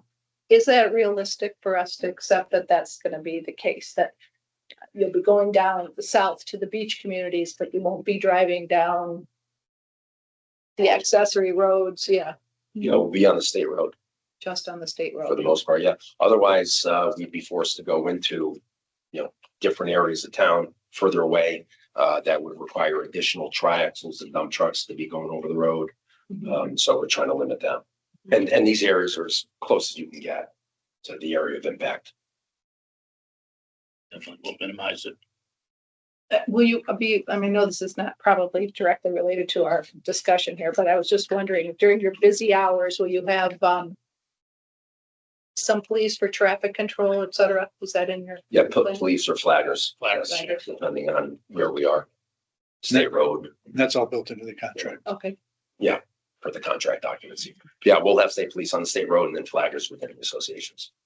And, you know, I've been sort of attending remotely or in person the pre-construction meetings that they've been having here, so I've been making sure that all this gets covered in the pre-construction meetings as well. okay, And that's not really covered in the laydown yard piece of it, but I am sort of making sure that as part of all of this, you know, I am listening in and making sure that things get taken care of, which is why I did get to Attorney Sharkey and say, look, there seems to be a mismatch between what they say they're doing and what the contract says.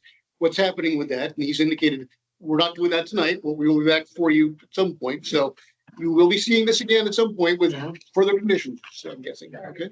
I mean, one of my concerns is the neighbors.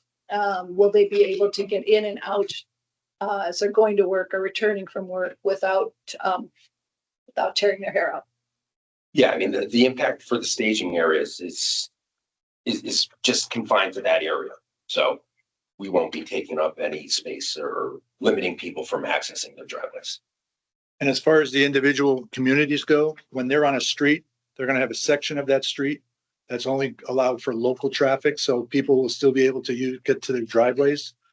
But there'll be either security officers or police will be in that area and will monitor, you know, one side, you know, so, and for example, Old County Beach will have, when they're on Old County Road, the gate for Old County Road will be closed and they'll have to use the other roads. So we have a traffic plan that we're gonna work with the vendors and we're gonna do it by section. And I'm sure the same thing will happen with Old Lime Shores, the same thing will happen with Miami Beach. And all three individual contracts have built-in traffic control prices that the state has already approved. Is the whole project starting at the same time, or do you have one beach associations going first? I believe it's gonna start right after Labor Day For Old Colony. for Old County. Yeah, us as well, for Miami Beach. It just In made more tandem. sense. Okay. Yeah, too Thank much you. traffic with some Oh, okay. Safety concern. Okay, I have just a couple of questions, and that has to do with lighting. One is lighting. I have a note on your plan that says lighting is not needed with the exception of the night work, Amtrak. But if we say no, you have to find something else to do there. You're not anticipating any lighting. And you're not. Other than the Amtrak work, no. Yeah, so if we basically said you gotta find an alternative for that night work, you wouldn't need any lighting then. I mean, it'd be nice to have, but if we can't, we won't, you know, that's fine. We I mean, you we don't- can make it work. Yes, yeah. Yes.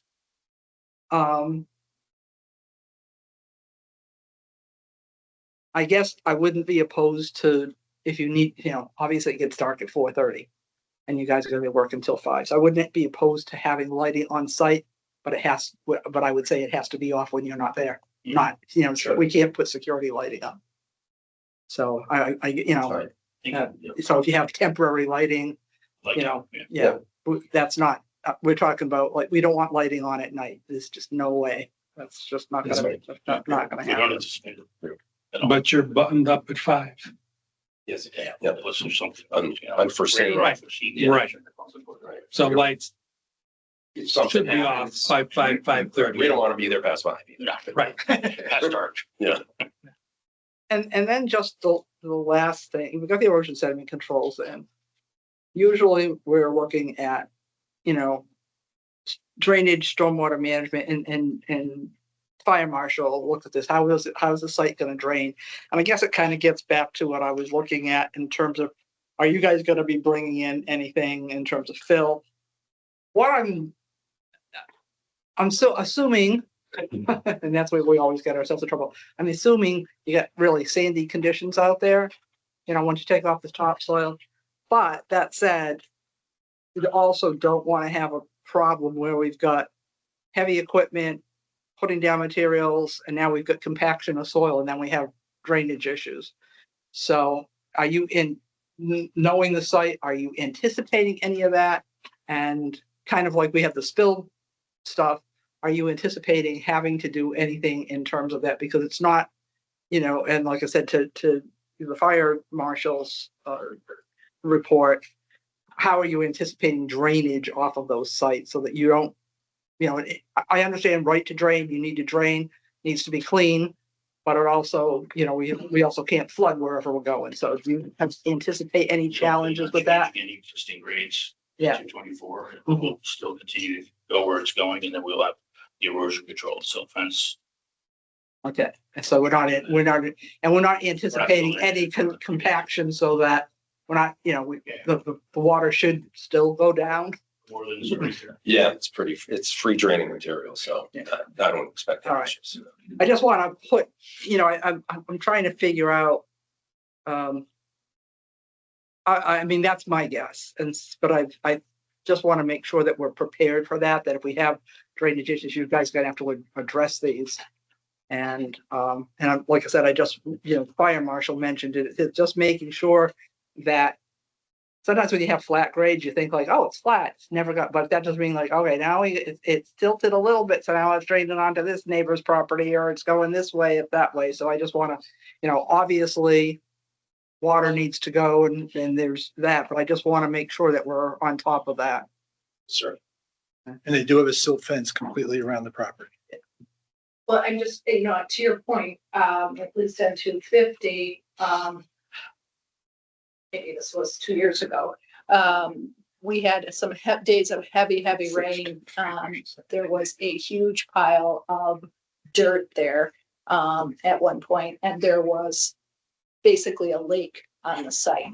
So I kind of understand where you're coming from, Denise. If we add that to compacted soil, and that wasn't the existing condition there, I felt it was a safety risk. I mean, if kids were out in there, I thought it was unsafe. And I know you said you're gonna have a dewatering plan and stuff, but that property does hold water.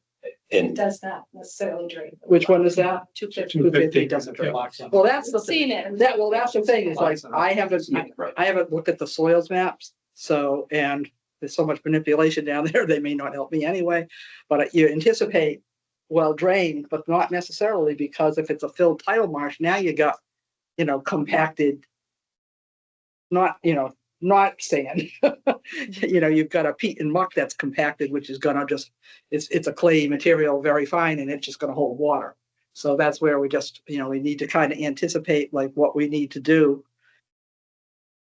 It's flat, so it might just drain, but I'm also like, you know, with heavy equipment on it, things can change very quickly. So I was trying to figure out, and like I said, the fire marshal mentioned this, so, you know, they should have proper silt and drainage control. So I was looking at the drainage controls. Obviously, the silt fence were okay, but I'm looking at more the drain, you know, make sure that we have that graded appropriately, and we don't have stuff draining inappropriately. Any rills, gullies, et cetera, need to be taken care of immediately.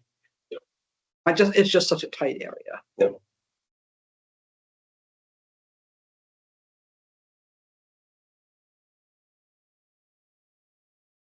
Any other comments?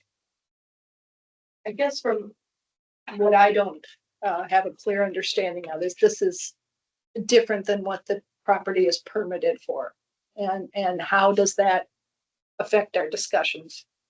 Well, again, you've heard that these permits will come first, that they have essentially two separate special permits, and per contract, one will have to come before the other. If the other permits run out of time, and again, the use is no longer permitted on that site. So the property owners are basically taking a risk here. They're saying, we think we can do this, we'll still get to our stuff later. But this is a temporary special permit, it will expire. And when it does, it's gone, and at that point, they'll just pick up with whatever they had before, the underlying special permit at that point. So I think it's possible. Your decision here as zoning commission is whether you think it's something that you want to approve. I mean, that's true with any special permit here. Obviously, they're not giving up the current special permit. You're not hearing that they're giving those up, but you are hearing that they are at least deferred until such time as this project is complete. That's about the best I can offer you on that. And I think your regulations also specify that if there's a temporary use of a property such as this, that it doesn't affect the underlying use that's allowed in the zone. So nothing about these leases is going to necessarily affect or impact the underlying available use for the property. So, that's what 14.9, section 14 anticipates, that, for a laydown area, this is going to be by definition temporary, not a 90-day temporary, but it's not a permanent use of the property. Can any of you shed light on, there's this shaded area, approximate area not included in agreement, which is not at the street, it's behind, it's in the rear. Any idea? Referring to. Yeah, 250, yeah. Yeah, is that, That's not part of. yeah, can you shed any light on why or what the intended use is for that? If you can't, you can't. No, I just know we don't need it. Okay. Yep. So you're gonna fence that. Your fence will be Around it. yeah, Yes, okay. right. That area will remain unfenced. Yes, yes. Right, we're just gonna fence the area we're gonna use that's shaded in red.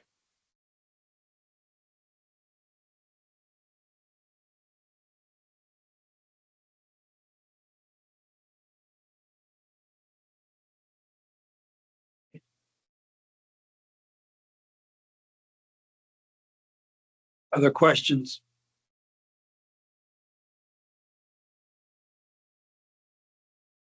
And you're gonna fence the entire perimeter, right?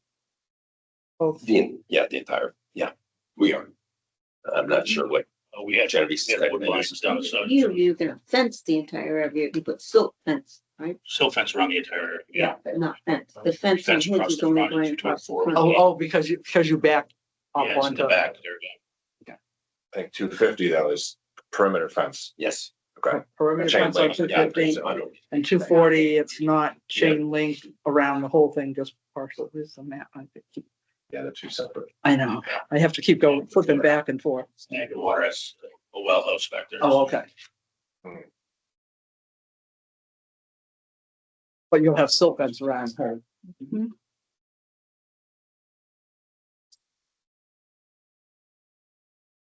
Additional comments or concerns or questions for the applicants? Before we open it up to public comment?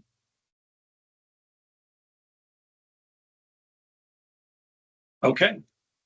Thank you. Thank you. Thank you. Okay, so if there's anyone in the audience this evening that would like to make a public comment on this application, you can kind of signify you'd like to come up, state your name and address, and make your comment. My name is Don Broder, and I. Right. Okay. My name is Don Broder, and I represent 220 Shore Road, which is the property that borders the west side of the property that you're looking at as a special laydown area. And I would just like to voice on behalf, it's owned by a LLC, Osprey Landing, which I am a member of. And I would just like to offer the support of all the members of Osprey Landing for this special permit.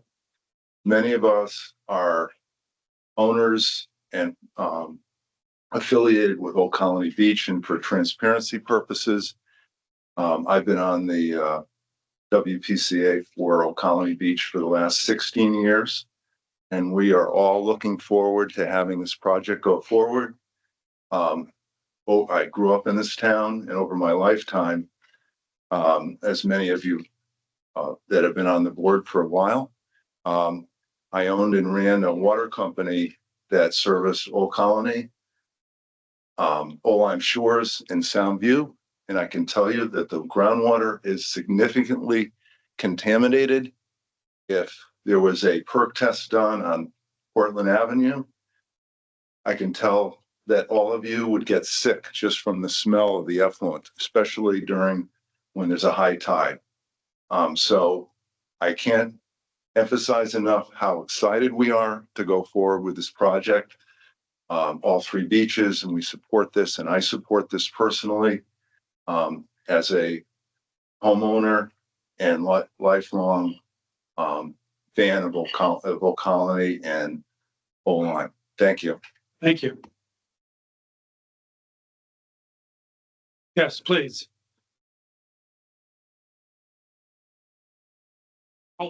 Hi. My name is Tracy Sunderland. My house is 256 Shore Road. It's adjacent to the property to 250. So I'm just here to hear how this impacts my property. I'm glad to hear there's gonna be fencing. I'm glad to hear there's that there. I just watched the last year on 250, all the dirt that was there, that was just, everywhere, flying everywhere. So I just want to make sure that my property is protected in a way and that I'm considered in this. I'm not opposed to it. I just want to make sure that I'm considered in this property because I'm directly adjacent with it. I don't know how close any of this will be to my house or to my property line. So exactly where are you? Across the street from No. 250 or This is Directly adjacent. next to this is the property. part of this property right here? I don't know what you have there. That's, Other way. Otherwise, oh, the other way, right here. Yeah. Okay. Yep. Yeah. Okay. So I don't know if I know that they mentioned mitigation, which would be great. I know with the dirt, it was just filthy. Like I have to wash my windows, can't open the windows. It was really dirty. But I want to be a good neighbor and I was quiet about it. And I thought when it was over, it was over. And now we're looking at something again, but this sounds really like it's planned well. I don't know what happened the last time. But I just want to make sure that I have support and that my property will also be protected from dirt, from, excess noise. Thank you for talking about the noise. I appreciate it. I see the entrance already was built there, so that was good. I thought it was going to be right along my property, but it's over further. So that's good. So, Okay. thank you. Thank you. Anyone else?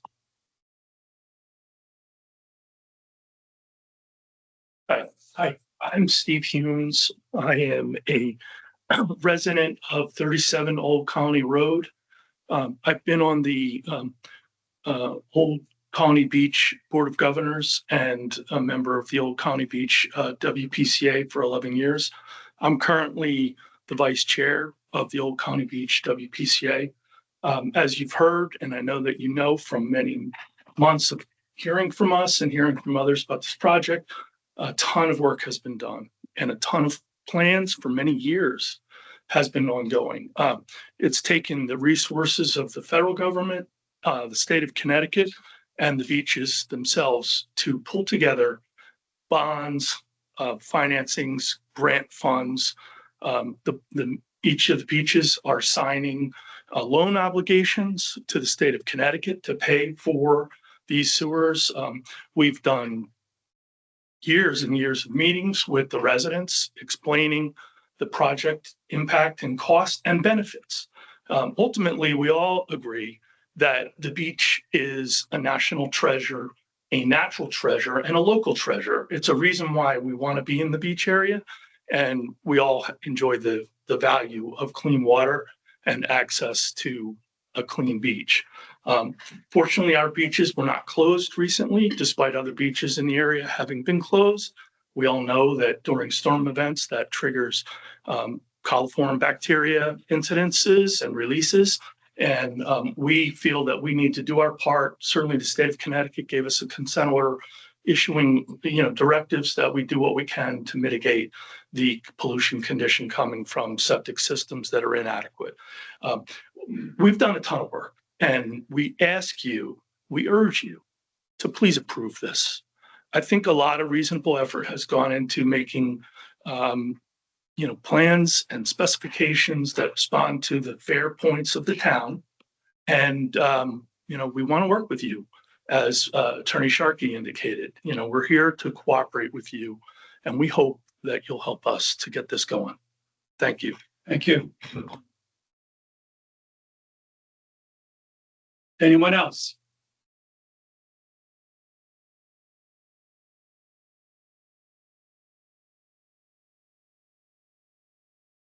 Good evening. My name is Megan DeBaldo. My home is at 9 Hartung Place. I just wanted to provide an example. My husband is an electrical contractor. We own our own business, as the contractors are family businesses as well.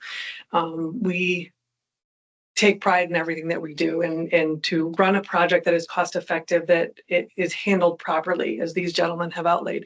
Think of it a different example. You are baking, and every time you need an ingredient, you have eggs, but now you need milk. You have to go to the store to get milk rather than to your pantry. The farther you have to go, the more it costs, the more wear and tear, everything. Having the laydown area close makes it a more productive project. Maybe cutting off some of those 753 days. If they're there, they're working, they're productive, makes it a quicker, cleaner project. Thank you. Thank you. Anyone else?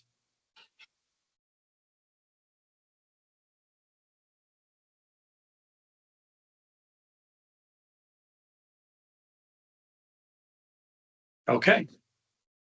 If there are no additional comments from anyone in the room, then I will ask for a motion to close the public hearing. I'll make that motion. Okay, motion by Jane Marsh. Is there a second? Second by Bonnie Reemschneider. Any additional discussion? All in favor? Aye. Opposed?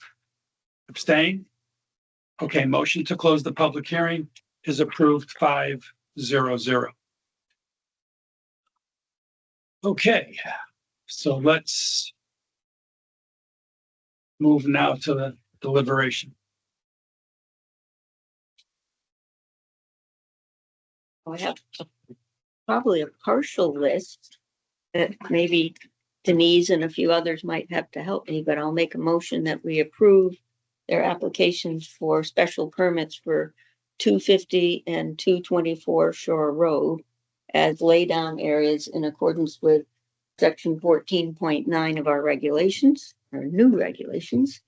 That the operation is, except for the small area involving the Amtrak site, the site will be worked on from 7 a.m. to 5 p.m. daily. The project or the temporary permit is going to be in effect till September 30th, 2027. So that's the duration. The property owners will not be allowed to move forward with any other permits that they have for use of the property until this temporary permit is complete. The property has been restored, meaning the topsoil has been put back and seeded, and the area is cleaned up of certain trailers and other items that were on the property. The Amtrak site is the only place where night work is going to be allowed to take place. And I guess that's on 250, right?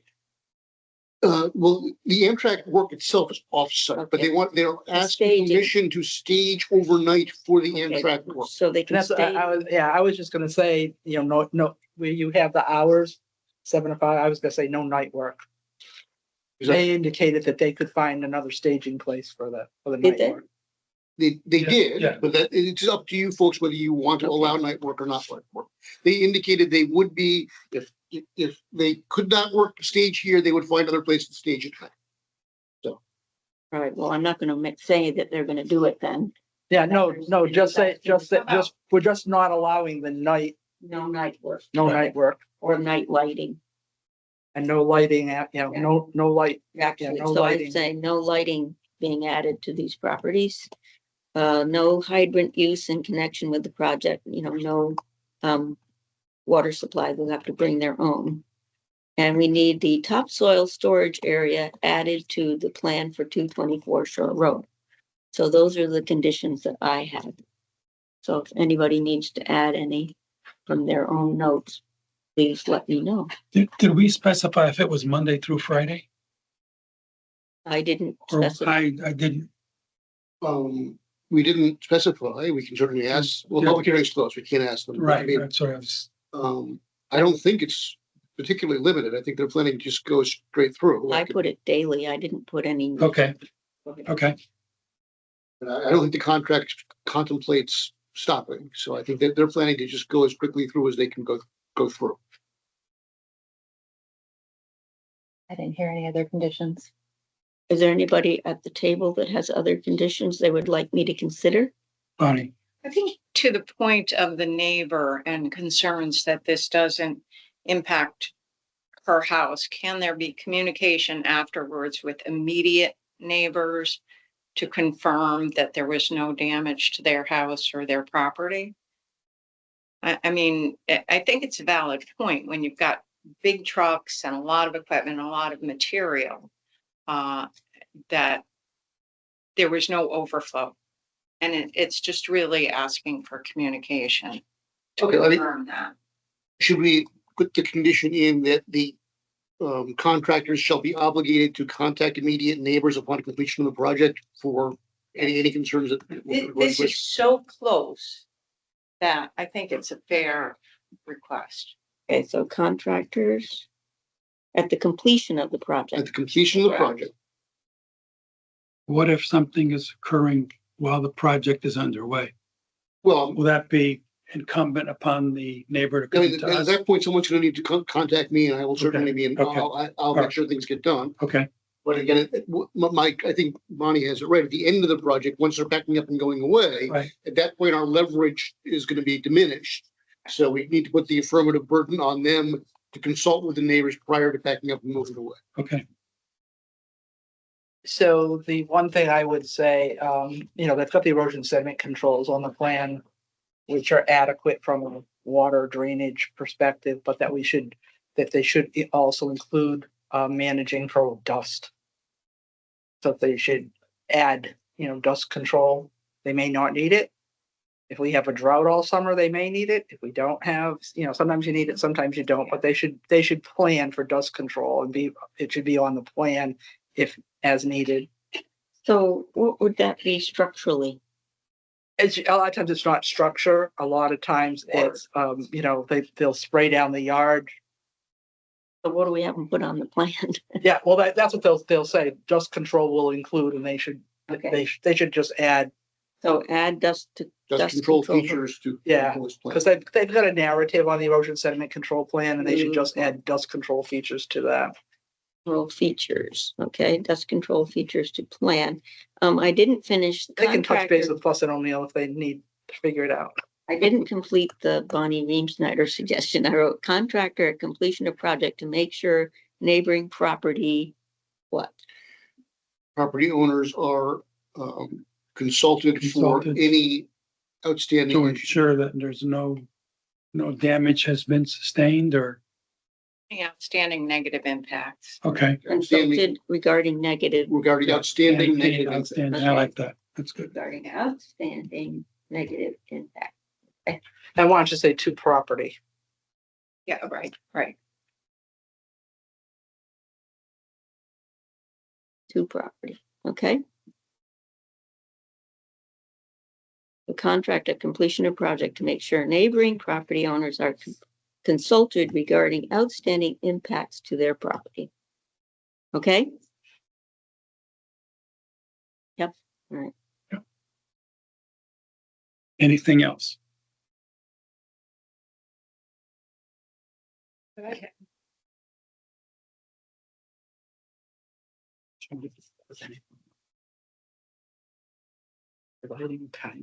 There was one note, the fire marshal suggested that they consult with the town of Old Lyme and find that. Recommend that you reach out to Old Lyme Public Works Director for guidance and recommendation as they may pertain to roadside excavation, dewatering, and traffic control and management. Is that something that needs to, I guess my question on that one, is that something that needed to be is that already on the permit in terms of the? It definitely is. And again, remember, most of these roads are either private roads or state. So there's very little in the way of town roads involved in what we're doing here. Yeah. So there's a limit to what our public works. But we're not permitting that activity. We're, No. I mean, it's our, that, unless we're amending the permit. We're only permitting the lay down yards and that's, they're not doing That's it. only the only thing. So his comment is outside of what we're permitting. I mean, well, The yeah, dewatering is taking place on these sites. The dewatering is taking place where they're putting sewers in. again, as Minnie said, the only thing we're looking at tonight is 224, 250. And the only sort of coming out there is going to be essentially up on this state highway. So I'm not sure there's much really more we can do with this. So, I mean, I think he should be coordinating all the activity with the town, but that's not this That's a permit. separate issue we'll get to. They're not being added. I don't think that's part of this permit application. They'll be back. They've already indicated they're gonna be back, so this may be a condition of a future permit. But I don't think it's a condition of this permit. Okay. Sorry, Anything else from the Mayor. table? No, I read that one and I was like, oh, it's outside of this permit, because that's, like, I mean, it is the same contractors doing it, but it's not. Because for clarity, we're doing this permit, but, and I think, it was mentioned, is this an amendment of their existing permit? Yes. There's more than one, but yeah, this is an amendment of the prior permit that came, prior two permits that came in for special permits for the sewer. For the sewers. Yeah. Because then if we're amending it, we could make sure the other permit said that, but I think it does. I think it does, but also, again, it wasn't in the legal notices. I think there's a limit to how much conditioning we want to do on the rest of it. But Yeah, I will go back and confirm that the original permit does address those issues. I can tell you that it is the subject of a great deal of discussion during the pre-construction meetings. oh, yeah. This is not being ignored by anybody. I mean, certainly Fuss and O'Neill has it on their agenda items and it does get discussed for a good deal of time at these meetings. So, I would guess, I would be willing to bet it's in the original permit and it certainly is in the contracts. And we're hearing about it a lot at the pre-construction meetings. Okay, so I've got my full amendment. Did you- All of your things are accepted to my proposed approval. Okay. Would you mind reading those, the conditions one more time so we can all? Yeah, some of them are gonna have to be wordsmithed, though, that I was gonna go back and listen to the recording, just because of the conversation. But I'll just read you what I have. Site will be worked from, conditions, site will be worked from 7 to 5 daily, so 7 AM to 5 PM daily. Temporary permit will be in effect until September 30th, 2027. The property owners will not be allowed to move forward with other permits until the temporary permit is complete. And the property has been restored and the area has been cleaned up for trailers and other items on the property. Amtrak site is the only place night work is allowed to take place. No night work and no lighting will be added to the properties. No hydrant use in connection to the project. There'll be no hydrant use in connection to the project. The topsoil storage area will be added to the plan for 224 Shore Road.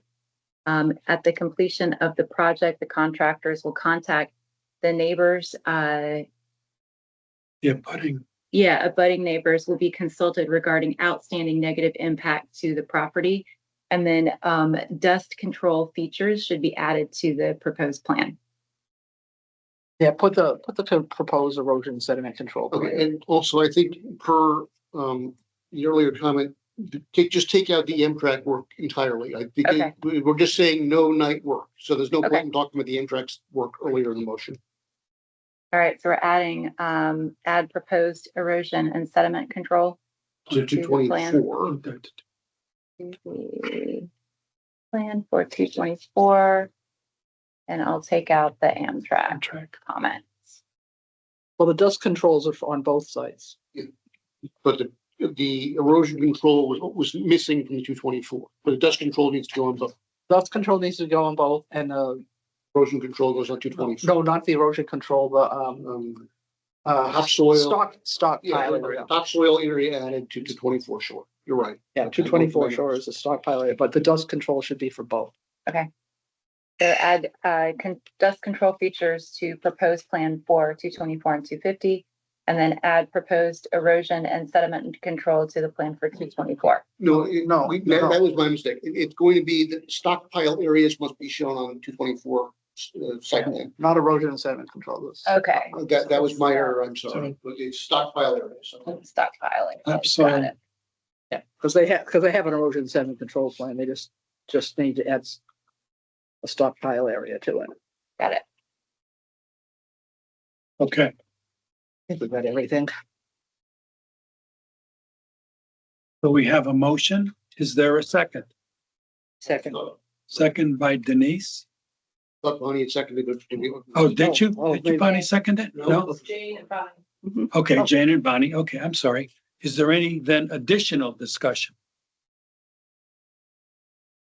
Okay, then all in favor of approval with the conditions noted?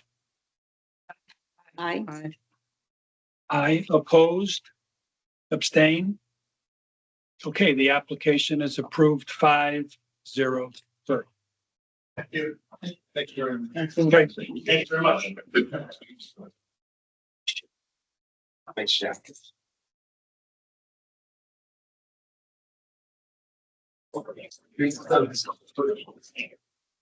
Thank you, Gordon.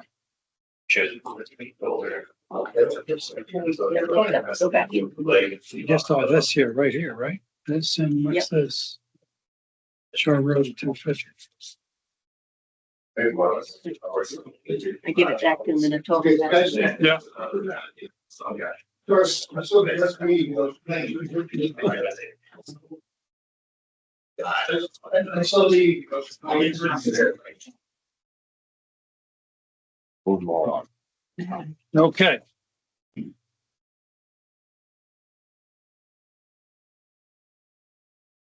Okay, we need to receipt of new applications.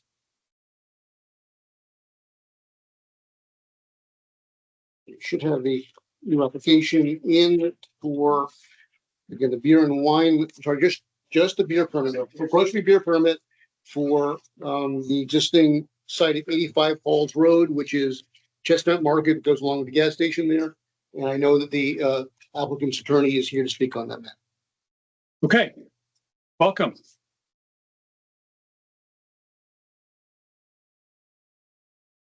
On my agenda. What's that? It said, I have an old agenda. It says none. Yes, okay. That's okay. Yeah. Just Amy Suchins for the record, as Eric noted, here for receipt of an application for Chestnut Market. We are proposing an amendment to the existing special permit to add grocery beer sales. That is the only issue. No site modifications, no work. It is strictly what the merchandise would be.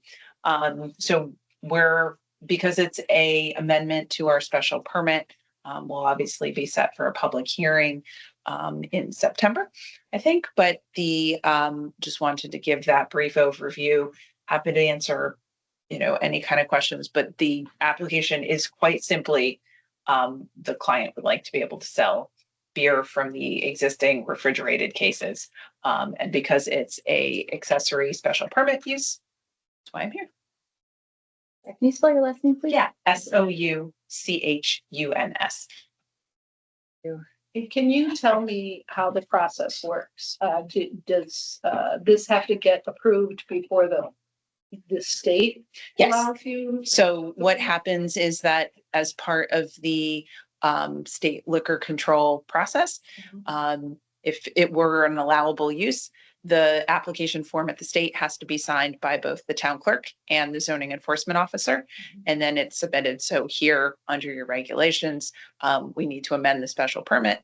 Assuming that was granted, then we would be able to move forward with getting a certificate for the signatures from both the clerk and Mr. Knapp. And is this considered the off-site permit? Off-site? It is just grocery. So there is a specific grocery beer permit, as I noted in the application. There's nothing else that can be sold. This cannot be a liquor store under the grocery beer permit. We can't sell wine, despite Trader Joe's and all those that want to do that. This is strictly limited by state law to beer. So this is going back from when I was a selectman. I believe there was, you had to prove or had to show that your revenues were at least 50% or more of essential goods or something. Don't quote me on that. Yeah. And how do you propose to do that? So that is part of what the state of Connecticut looks at in the licensing process. The gas operations is handled separately. So that's ultimately it. If for some reason the client was not able to demonstrate that the requisite amount of sales, that is part of the submission to the state, as far as what your breakdown of sales and sort of whether you qualify for grocery beer. So in order to get to the point of submitting the materials to the state, we have to get through you first. We don't have to prove that on our end. Yours is strictly a locational issue. Is this an appropriate location for this use or not? I will say your regs have very strict separating distances for every other kind of sale of alcohol except this. So the fact that Big Y is doing this directly across the street in no way changes the fact that they can do it here. If there were any other kind of alcohol sales here, they would need to be at least 500 feet away from a similar sale. But if you specifically carve out this one exception so that Andy's can sell beer and Big Y can sell beer, and if these guys can approve, they can sell beer too, all on the same street without the separating distance. Is it beer per se, or is it all kinds of malted beverages? I mean, like, I am so I happy. make all this I was stuff gonna say, that I'm happy to check into that when I think about it. I mean, it probably includes cider. That's part of, that was the word I was Something looking like for. that. Seltzer. Maybe seltzers. I'm not, I'm happy to check for when we come back for the hearing, what it includes. Just for the avoidance of any doubt, THC beverages, although those can be separately sold in liquor stores, they are a completely separate endorsement. Not something the client That was gonna be my next is pursuing. Yeah, but those are separate. The THC beverages, even if you are a liquor store, are a separate category that you have to be permitted for. And I guess I just, they say 50% of essential. I know that's not necessarily our purview. What does that mean? What do you have to show the state? Are we talking eggs, or are we talking anything you sell? Potato chips. Are we? Yeah. We're working, I'm working, my point of contact is Kintolan, who handles this for the client as well. I'm happy to get some additional information because, like I said, I had another town ask about gas, and I know gas is handled separately. I'm not sure because it's been a while since I've looked at some of the things, sort of how it's classified, but I can find out. Basically the baseline, right? What's the baseline of? Yeah. Candy. Right. Gum. Right. And I noticed, Water. I had to turn off my phone because my phone was making too much noise. I apologize, so I don't have it up, but it looked like on the plans that you're gonna add a cash register just for this. So there would be a separate dedicated beer sales calculator or cash register. Okay. And no hours, no change in your hours or anything. No change in the store hours, and we'd be limited to whatever the liquor permit operations, when they changed it a couple of years ago to allow Sunday, and we've probably all seen the locked case. I remember that. That's either 8 or 9, Yeah, I think that's it's either 8 or 9. Hard cider or spirit-based seltzers are not. Aha. Okay, there you go. But But it's good to I'm say. not a ruling authority. But Yeah, but that's. information I was gonna do the same thing, and he's got it. I don't have to do it. What's included? What's included? September Okay. 8th, because we don't have an August meeting, would be the appropriate time to set the public hearing. The September 8th. Okay. Are there any more questions? I mean, it just as a Yeah. before. Okay, so then I will take a motion then to set the public hearing for this application at the September meeting on September the 8th. Okay. All in favor? Motion, second? Second? All in favor? Aye. Aye. Opposed and abstained? Okay, September 2nd, 8th. Great. Thank See you. you then.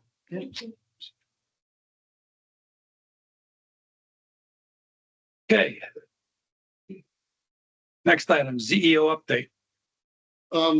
Two properties to address you on. One, you see Mr. Sweeney sitting right here behind me. The ZEO issued a permit for 308-1 expired in 2024. I did not issue a new permit at that time because there was no legal way to discharge the surface water. Mr. Sweeney did come in with a surface water discharge permit issued by the state of Connecticut. Given that it was his representation that he would be doing no more than had previously been allowed under the prior permit issued in 2022, I felt obligated to sign off for at least the next 2 years on the ZEO issued permit for his site. Again, at this point in time, we are going to make sure that the parameters that he's working within match the previous parameters, and that if there's any expansion, certainly he will have to come back to this commission for any expansion. Likewise, wetlands is going to be carefully monitoring to make sure that on the wetland side, if any additional material is brought in and put down for stabilization purposes or whatever else, that's done within 100 feet of the wetlands or the water course, that is a matter the Wetlands Commission will take up as well. I did speak to Mr. Sweeney's recently this afternoon regarding that. He is certainly aware that this is something that is being watched carefully, and that the commissions, both zoning and wetlands, care deeply about the site. Again, I issued the ZEO permit as previous ZEOs have done for the last 20-something years, based on the representation that the use was going to be precisely what had been there previously.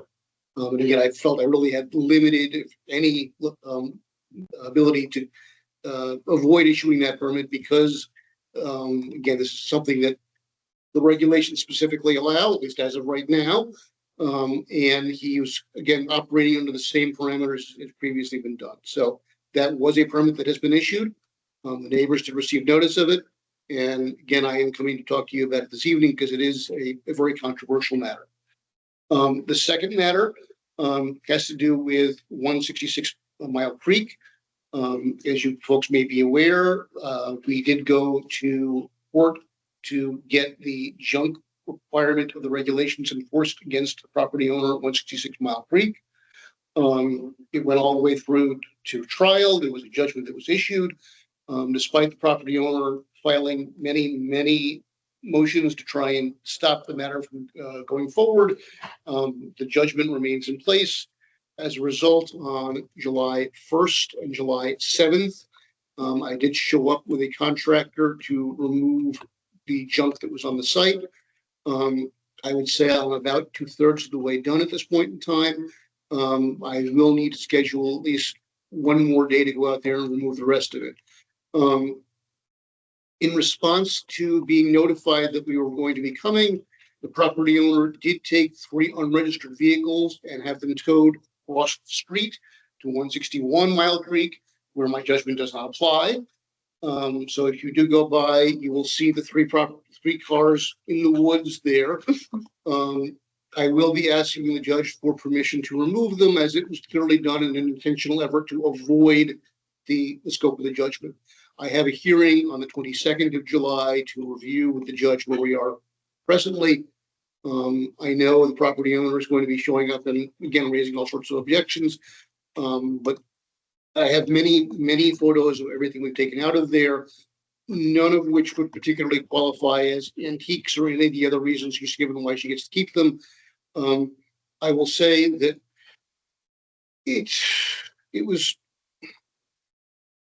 it was disturbing, I guess, at some level to see that you would scrape up a level of junk and underneath there would be another layer of junk.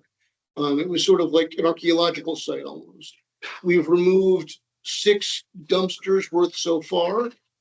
2 of which were scrap metal, 4 of which were just general debris. There's got to be at least 100 pounds, or well, at least when we started, 100 pounds of sheet glass on the site, much of which is shattered at this point in time. The remaining items include 2 trucks, a 34-foot RV, which is crammed with stuff, and leaning up against the 34-foot RV are more sheets of glass. The bill so far for what we have done is $13,800. That was the low bid. So we will see what this is. We do get to lien the property afterwards, whatever the cost of this is. But honestly, I'm not planning on immediately trying to foreclose on that property because I'm not sure the town really wants the property. So at the present time, the goal is file the lien on the property and wait and see what happens next. But we did have neighbors drive by and give us thumbs up and encouragement. We have people coming to the town hall and thanking us for what we were doing. Property owner has not been nearly so thankful, I guess, but there we are. It took a long time to get to this. When we finish with this one, we will probably be moving on to Flat Rock Hill so that people like Amy don't have to see what's going on that property. That property has also been a mess for generations at this point in time. So that's probably next week. 3 or 4. 3 generations that I'm aware of. Yeah. So anyway, there is an outstanding judgment on that. It's 20 years old. I'm not sure I'll be able to enforce it, but again, I think that's the next one we're going to be going after once we finish on Mile Street rather. Are there questions regarding these matters? Again, I know that 308-1 is a big matter. And again, I know the neighbors have been very unhappy. I do have and will happily send out the order by the state issuing the surface water discharge permit. And I did provide that to the neighbors, and I know the neighbors have been in constant contact with DEP regarding the issuance of this permit. But again, I felt relatively obligated, given the sequence of events, to at least issue the next 2-year temporary permit for him to operate on the site. So Eric, what's the address? You said 308-1. It is 308-1 Mile Creek.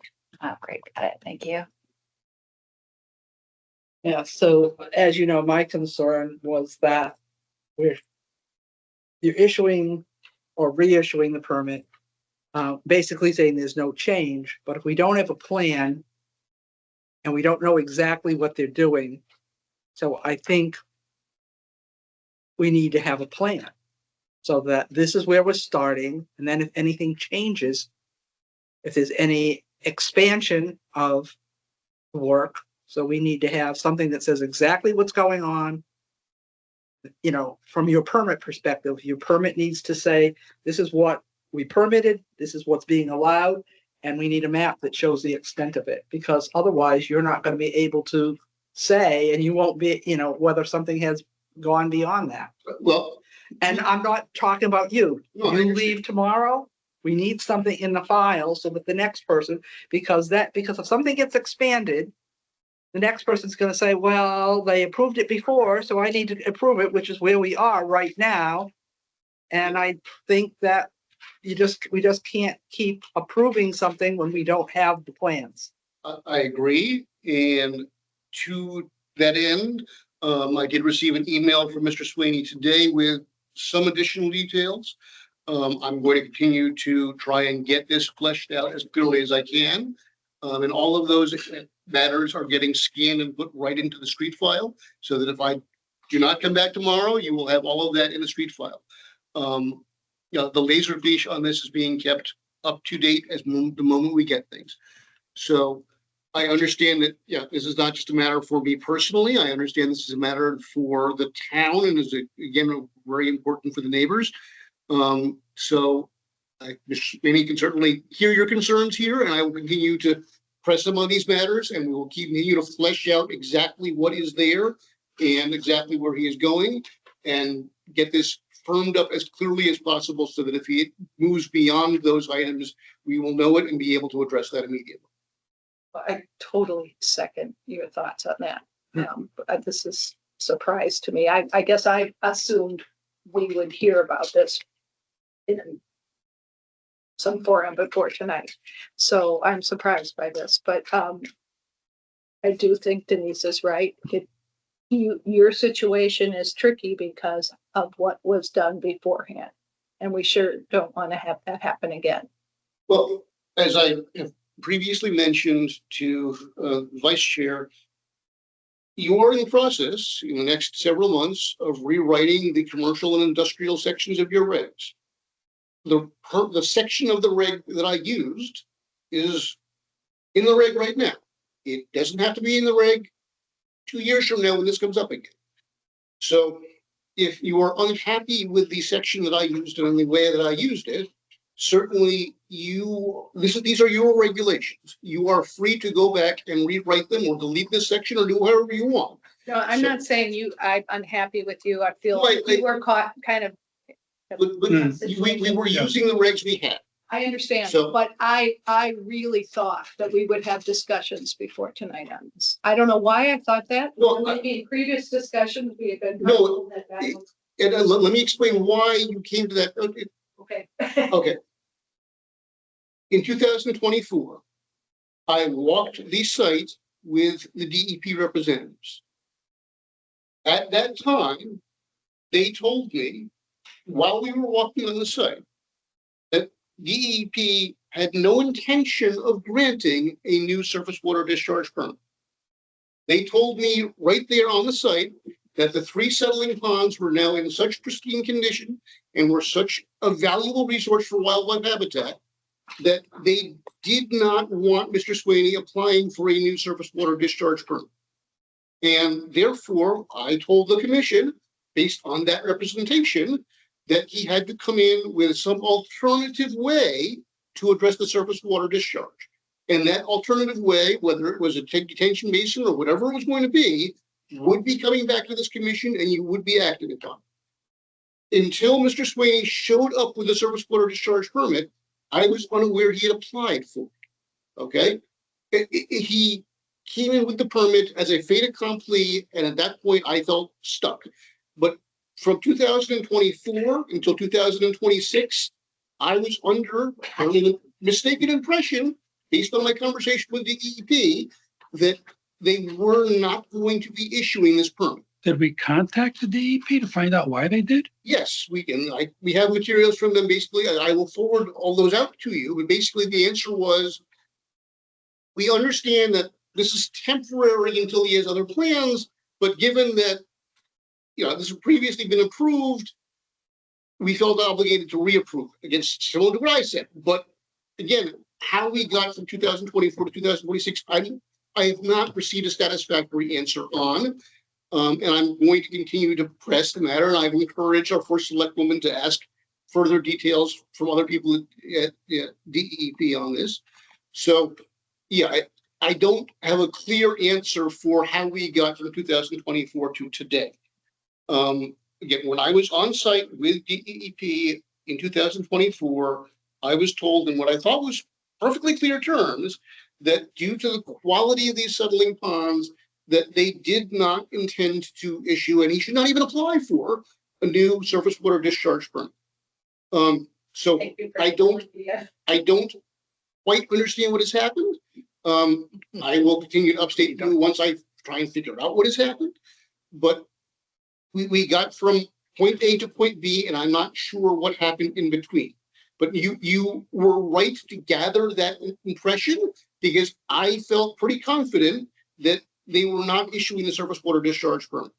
So I don't know exactly what happened in between. I will try and find out better details about what that looks like. Okay? Thanks. And just to reiterate, my concern is we don't really have good plans or a written narrative. So plans meaning, drawn map plans, as well as a narrative on what's happening now to make sure we know exactly what is permitted. Because If there's an expansion of that work, then they have to come to the commission. It's not a renewal of a permit. But if you keep renewing a permit, but you don't have plans, you don't know what you're renewing. So we need to establish a starting point. I think that's critical. Again, Mr. Sweeney sitting right here, he certainly is hearing this, and I've made that point clear to him as well. And again, as recently as today, I spoke to him on the phone. As recently as today, he emailed me new information. We will continue to try and flesh out exactly what is happening on the site so that it's clear that he can go no further than a certain point and do no further than a certain set of activities, and that he will be limited to that area and that set of activities. And that will be clear in the file so that, again, should I leave tomorrow, that whoever comes in after me understands what those limits are. And I guess my recommendation from a process perspective is that any renewal of permits, not just this one, if you're renewing a permit, especially one that was, 20 years old, we need to be saying, do we have the information we need to renew this permit? Do we know exactly where we were and where we're going? We should have that stuff in the file. And if we don't, we need to get it before a renewal. It needs to be a process. I will say that Mr. Sweeney's property is the only one in town that uses this section of the regulations. So there's no other situation quite like his. But that said, I understand what you are saying regarding continuing use of properties and renewal of permits, and I will make sure that any further renewals of permits, we have very detailed instructions as to what's going on.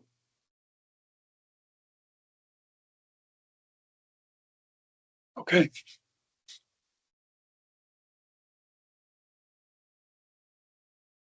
Finally, approval of minutes, the regular, pre-application discussions, we have none. Approval of the minutes, the regular meeting on June 8th and the special meetings of June 24th and July 1st. Have we all reviewed those? I'll be honest, I couldn't find June 24th. Did anybody else have a copy? What it was on? Was emailed, I thought. Let's take a look here. Website, and I don't have the website open here. Amy's gonna check. Yeah, look. It need to be postponed, we'll postpone. Okay. Yeah, that's the one I couldn't find for sure. I know it was drafted, but whether they got. I know you said, because that was this focus group meeting. Right. And you sent them out and they were nice because they were just short and sweet, saying we had a discussion. I love the way you wrote the minutes. So I do approve They them. obviously were there. It's like, they came out. I wrote those. Yeah, I was gonna say. Yeah, are they? It was a real and- short story. And they're on the website, right? It's on the I mean, website. that's the important. Yeah. piece. I didn't see, Okay. and which is not saying, don't Yeah. make. I only remember because I'm like, how did he capture all this stuff? And I'm like, hopefully he made sure, you did it perfectly. Thank you. I took pretty good notes and I also had the audio. So Our notes for, what we need to do going forward, but that type of notes doesn't have to be captured in the minutes. The minutes was basically saying we were having a discussion. Which is the way to write minutes. I can say a motion to approve June 8th. Okay, let's start with that. let's start with that. Is there second, is there any discussion on June 8th? Okay, all in favor? Aye. Opposed? Abstain. Abstain is one abstention. So the June 8th meeting minutes are approved 401. Bonnie, Know who seconded. Denise. Thank you. And I'll make a motion to approve the special meeting of June 24th. Okay, second?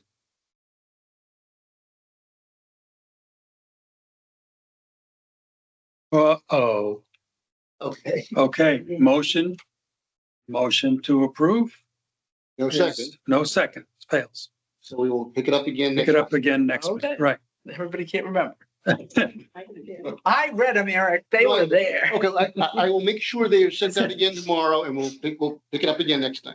I love that. Motion to approve July 1st. Oh, there you go. I'll second. Second, any additional discussion? Yes, there will be. I made some Okay. amendments. We did put them in. Okay, let me just, sorry, motion was from, Buzz, Mary okay, Jo. and then second, Denise. Denise, thank you. Okay, so, Jane wrote that she thought Attorney Willis said the regulations could go into effect after the publication of the notice in the paper, and that's why the date was July 6th. She said, please check with you, Eric, but I don't think you had any I comment. have no comment. No, that there didn't need to be a waiting period. Yeah, and then Right. Ms. Pearson was speaking specifically about SBVD zone in Soundview. Yes. And then please indicate the revision date of Exhibit A, which my memory says was posted May 29th from Francisco Gomes. It needs to be clear in the minutes which version we were having the public hearing for. There were changes to both M and N. And this was, gonna have to find what that's referring to, so. It was the ones dated May 29th. Yeah, we had two versions of the minutes. We had, the second version was the one we were working from. Yeah, no, minutes, two versions of the regulation. The regulations, they were the ones sent to us on May 29th. May 29th. Okay. Okay, and then for item D, summary review shall mean not need site plan approval under CGS 8-2R. I had need instead of mean on that one. Okay. And that's all I received from folks. Okay. Any additional comments on the July 1st? Motion to approve with those. Okay, corrections. okay.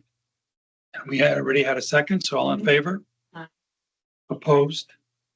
I'm And abstaining. abstaining. So it's again 4-0-1 with Bonnie abstaining. Okay. No, he sent minutes. The minutes don't have all that stuff in them. It's I'll a send them short, back out. short minute. So sorry. It's okay. I will send them back out tomorrow. We'll just pick it up next time. Okay, then we have our next regularly scheduled meeting on September 14th. We have a No, September special 8th. meeting on September. What did I say? You said the 14th. Oh, yeah, it's October, same thing, September 14th, we have a special meeting on our August regular meeting date, which is the 13th. Okay? And I think, But did we not say we're going to take up the public hearing on the 8th? But Yes, we're we really meant the did. 14th, huh? Well, Is that right? Oh, that's what we did say. You're Yeah, right. so, yeah. That's why I'm saying. I turned out my phone. oh, Okay, so. So you're gonna have to help that lady. Yeah, I will make sure that we go back and correct that. That was my error. Thank you, Counselor. that's That was right. My error. That's what I have. I have 9-8, right? Yeah, and that's why I started to No, correct you. And now I got it wrong. I will notify her that I kept the my brain correct on date the is so the, far. yeah. I thought we said the September 8th to be, Yeah, that's the when problem. she The was problem here. is, yeah, Amy walked away thinking it's the 8th. I will Oh. contact Amy Sushians in the morning and let her know it's the 14th. Okay. Oh, there you go. We got plenty of time. I don't think she's gonna be in any distress over it, but I got the wrong date. So Okay. I will tell Amy in the morning that it's the 14th. Okay? Okay.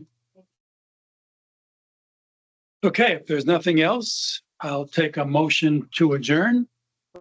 So moved. Is there a second? Second by Bonnie. All in favor? Aye. Aye. Aye, aye. Thank you, everyone. Thank you for your help